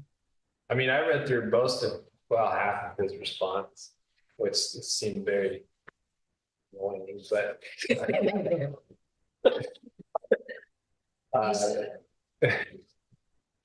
Yeah. Yeah, very, very picky. Very Extremely picky. Yeah. That, like, to an extent that seems unnecessary, but.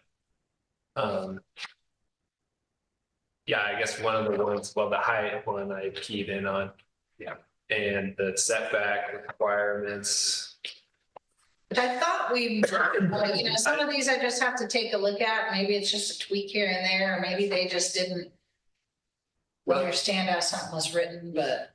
Yeah, the one we called out at number 19 of his things.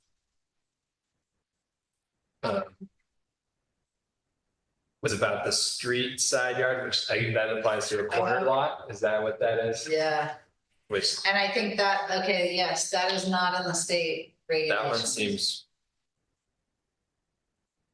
So you could have a 4-foot setback on a street. If it's not your front. Alleyways. Okay, I think we have discussion with that. But you can only have a 4-foot fence. It was an alleyway, a street, right? But, and that one's one where you might be able to really make a good public view argument. It might be interesting to kind of take a look at some corners and see where public views could be impacted on that. But it's that, that's also the character. They don't care that much about community character, but it is part of Trinidad's kind of coastal identity and draw.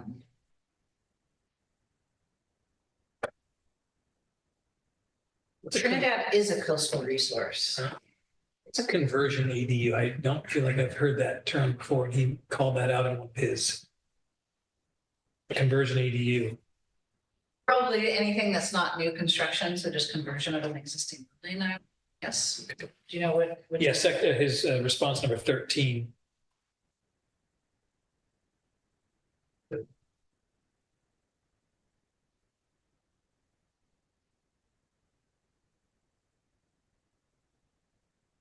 One conversion ADU, midway through the paragraph.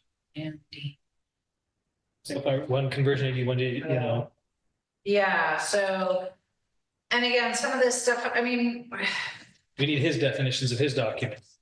yeah, I think it just means converted out of existing space. You know, and like in a multifamily unit, you can convert a storage closet to an ADU or something, like you can convert space that's not living space.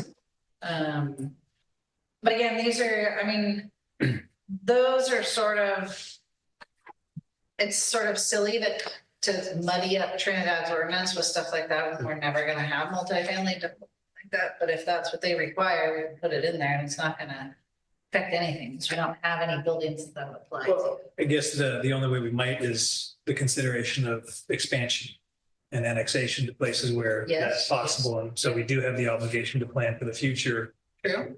and not just our existing circumstances, right? Well, they're still undeveloped, There are still, a few parcels, right? parcels still available, so. Could be differently. I know you said you hadn't read through this, Trevor. When you get to number 14, I mean, I've read through them, but I Okay. haven't like dug into them. number 14 is the one where he talks about or takes issue with our restriction of JADUs being STRs. And wouldn't that fall under the definition of a home share as long as the primary occupant is still in the structure? Because home shares, we have no cap. Isn't that in essence a home share?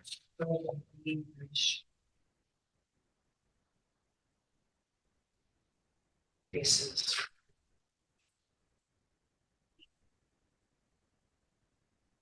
I'll have to look at that. That's, And you get my question, right? Wouldn't that just simply be a home share STR? A JU. A JADU is in the existing structure, right? Right now, I can take a bedroom in my home and turn it into a home share STR, right? we talked about this and you guys said no STRs. Yeah, we had a whole meeting on that. No, and I'm just, it's come up again as a flag from them, so just brought it back to my, I mean, essentially. number 14. Yes, I mean, and that's why I thought, well, you know, why not for certain things, but and maybe, and the council took it up too, and they might have. Yeah, they might have been even more Discussion later. appreciative than you guys. On that same thread, number 28. He says. They're talking about JADUs. And short-term rentals. And he says that it does not, whatever HCD. Does not authorize restrictions on short-term rentals. That's Exceptions For to the JADU. occupancy requirement. And again, it's a situation that's never gonna come up in Trinidad. There's not gonna be a housing authority that buys and builds houses in Trinidad. Or a nonprofit that's gonna run that. So I think that's what that's, I guess the part of it that I keyed in on was, it wasn't that the owner must reside in it, it's that shall not be rented for, well, our code says shall not be rented for terms less than 30 days. yeah. And I don't think he's objecting to that though, so I don't know why he included that as part of the sentence. And does not authorize restrictions on restrictions. That's specific to JADU. Fortunately, it's not tanking the entire STR. Well, and what's also really weird is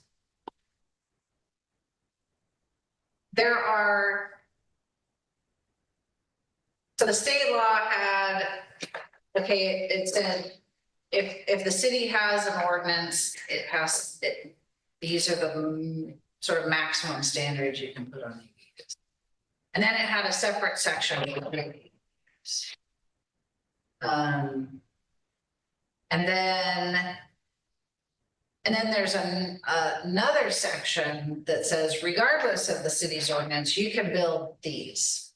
And that includes ADUs and G. It is a very confusing set of regulations. And one of them says may restrict 30-day rentals, and the other one says shall not restrict to 30-day rentals. But apparently the section on just ADUs doesn't include mention of short-term rentals. So because it does, I'll have to look at that again. The way he wrote it, it's sort of, it's like, does it say, it doesn't say that you can't, or it just doesn't say? Right, is it silent? Well, I think, so It's silent, right? I think because in one section it says you can restrict.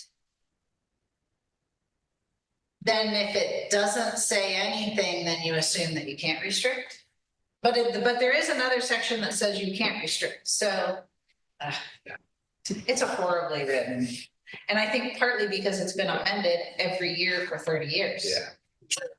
So I guess my concern with this whole mess is how are we going to comply with state rules when essentially everything he says that we have done is subjective, and he wants everything to be objective? And in most cases, I don't even know how you would do that without going into huge amounts of detail, which will just completely complicate the whole idea of a policy for ADUs. I mean, he's talking about, well, you haven't defined a window size well enough. Well, you know, what does that mean? I'll have to take a closer. Like the price. Well, but there's some things that say you might want to consider doing this. And maybe that's because window size isn't dictated in that state law. I don't think. Well, I thought I read it in, maybe that's a bad example, but I guess my point is that in many cases, he concludes that our standards are subjective and that we have to be more objective. And when I look at some of those standards, to me, that is a huge challenge. And I don't have a real simple solution on how to do that. And so, It might be. I mean, just the efficiency kitchen is limited to the following. And Well, then you I know, define an efficiency kitchen. Well, what's an efficiency? They don't define efficiency kitchen, so why are they saying we can't define one? It's clearly not a full kitchen if it's anyway. well, let me just use the example I was trying to get to. It's 25. And this talks about windows which face adjoining residence. And the last sentence says, the ordinance does not specify how a window can be designed to protect the privacy of neighbors, which makes the standard subjective. What am I supposed to do with that? I mean, does he want something as simple as you know, for example, curtains? I think he wants it to be, I mean, the whole Just the state idea law. is just like, it needs to be what the state wants, which is like very But broad what does and the state accepting. want in that case? What are they asking for? Oh, they don't care.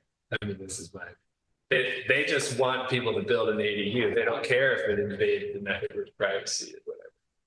Like, that's something that we want to do as a nice touch. Well, you know, it's kind of interesting because I think there's a couple things like this where I think the state law, the city was trying to actually be less restrictive than state. But by doing so, it introduced some of these subjective kind of things, and they said they don't like it, but it's still less restrictive than state law.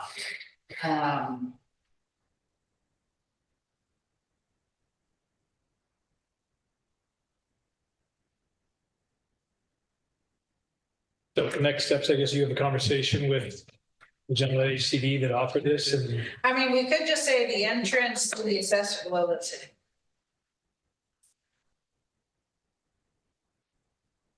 Yeah, I think that other one about the entrance facing it. Which one is that? That was a good. 24, Oh, there you I go. think. Yes. Yeah, it's not clear what facing the interior lot means. It's, yeah. Correct. I mean, they ultimately face property lines. And a lot of this language I thought was directly from the state law, so I'll have to take. Trevor. But I mean, and you know, this is the kind of thing where. And it's gonna be the same with some of the coastal protection stuff, is if we can't find some sort of common ground and compromise, we'll just keep using our same ordinances that don't allow any use. I mean, that's, Well, wouldn't I, well, yeah. I don't know. State wouldn't. Wouldn't we just get sued by somebody? The city? Well, there's something here, right, about there being no penalty for unpermitted ADUs under one of the state laws. AB 2533 prohibits penalties for unpermitted ADUs and establishes special criteria for permitting them.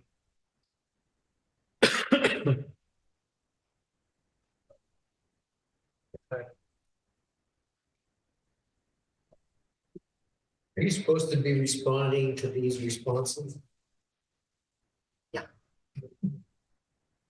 We have to. Because we have to get their approval of this ordinance. As we Can you just say? talk to this gentleman out This there. point is silly, it doesn't matter. I mean, But potentially, back and forth was. but potentially. You know, I wonder if this is intentional or unintentional, you know, designed to, I mean, obviously the state's concern, I'm assuming, is that they don't want jurisdictions to restrict this solution to the housing crisis of ADUs, right, JADUs. And so is this kind of the process by which the battle of the wills or the wearing down happens? You know, because with a constantly moving metric, I don't know how, even if we were to change everything to follow this, it sounds like these rules are changing so frequently to get this across the finish line with all the different entities we have to get to say yes to this. You know, it's not just HCD, it's the Coastal Commission, it's, you know. I really wish, you know, we had done this 5 years ago and we would have avoided quite several, the height and the HCD agreement, but. Can you just accept the state thing and just say we're doing whatever the state's doing? I mean, is that something that was considered? Yes, well, And then let them fight it out? well, no, because we have to update our LCP, so our because it's certified by the Coastal Commission, so the state law doesn't supersede it. Now, we could amend our LCP to just refer to the state regulations, yes. Yeah, well, I mean, maybe I'm being empty-headed here, but wouldn't that just save all of this? And let the coastal. In some ways, the state law is more restrictive, So there are some things the city is being a little bit more lenient on. But I think one of the primary things is, you know, affecting, you know, someone can build a 25-foot tall ADU with no setbacks and no review. And so that really affects the character of Trinidad. So I'm not sure. You can't stop that with the design review. No, you cannot require design review.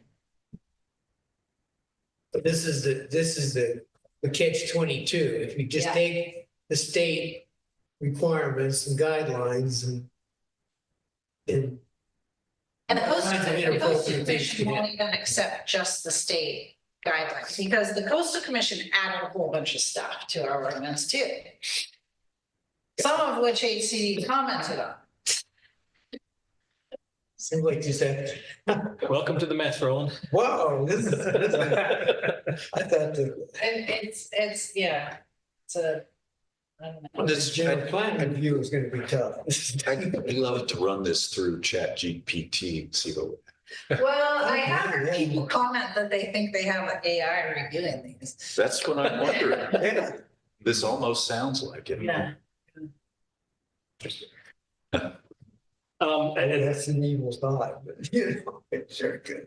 at this point, I'll pause our discussion and again, open it up to public comment. I see that Marilyn is still with us. If you had any comments, Marilyn, again, this has mainly just been informational and just rambling at this point. Yeah, no, thank you. I'm just listening in, but I appreciate it. Thank you. Okay, so cross that, it's back to us as a planning commission, public comment closed. Yeah, a lot of discussion for this informational. Like 27, where we said a JDD shall be constructed within the walls of and include a bedroom or a primary dwelling unit so that they don't require CDPs to make it easier for them. And the state says you can't do that. There's no basis. And like, we did that to make it easier to have it a JDD. So Would changing the word shall to can do both satisfy the state and make it easy for us? permitting just gets more complicated because if they don't include a bedroom, then they require CDP.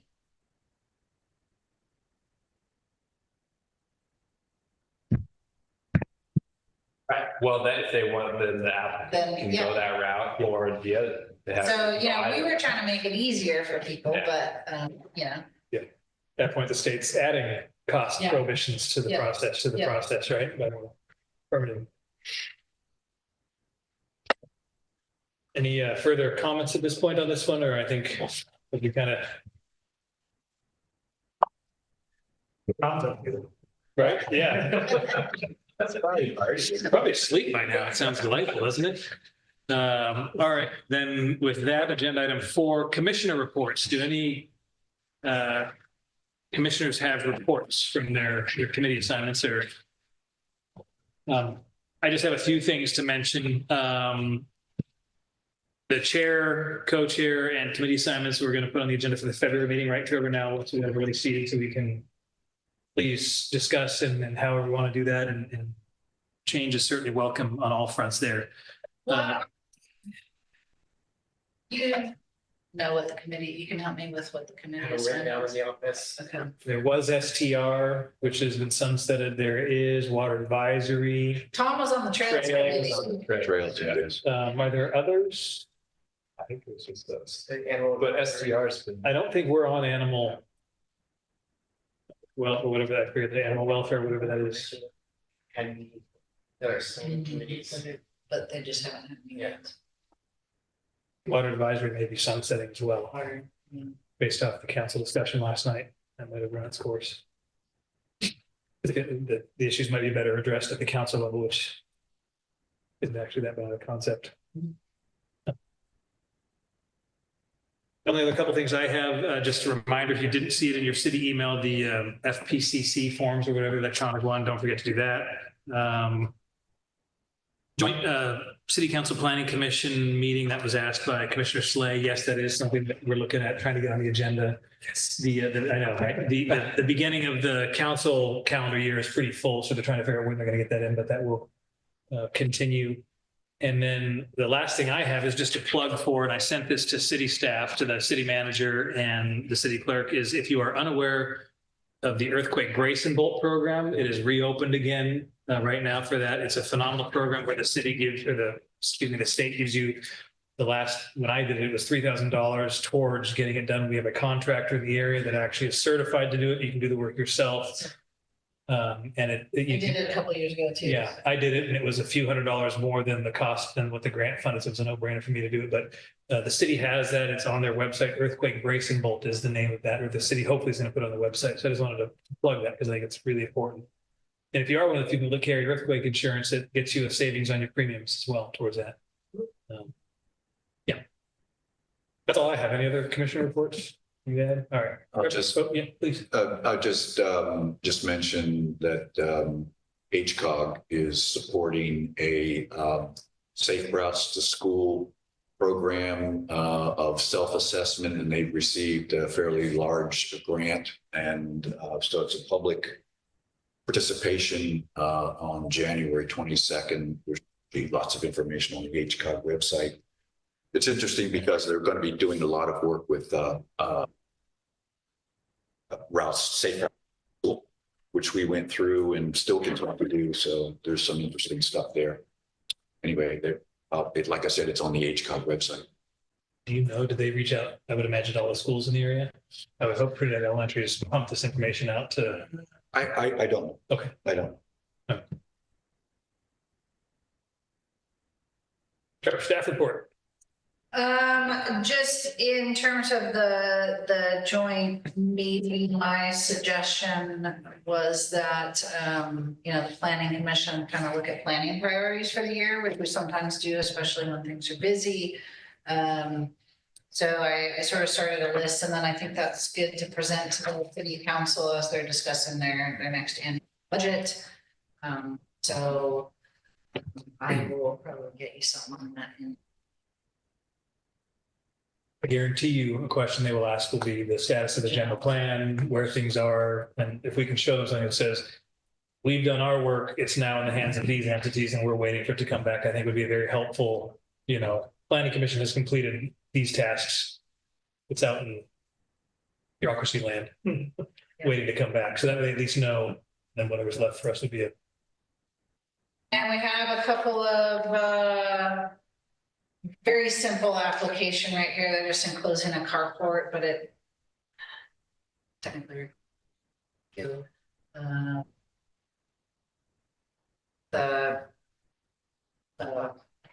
road lines are going to come back with an addition that has been approved. We've approved an addition on their house before. They just didn't get it. That should be pretty straightforward. But I do have application that's not totally complete for 5 units on the property on the other side of Hidden Creek. So that'll be, I guess, development. Redevelopment. For the rock wine permit, that was Years ago. years ago. Yeah, it was So we have to go through the whole thing again. and I think it's a different, they're doing something different at this. I recognize the landmark you mentioned, something Creek, about those Hidden 5. Creek RV park. So there's one, and it's on the same side of West Haven, just on the other side of Parker Creek, that it's this sort of little thumb that sticks out from the city. They can parcel between West Haven and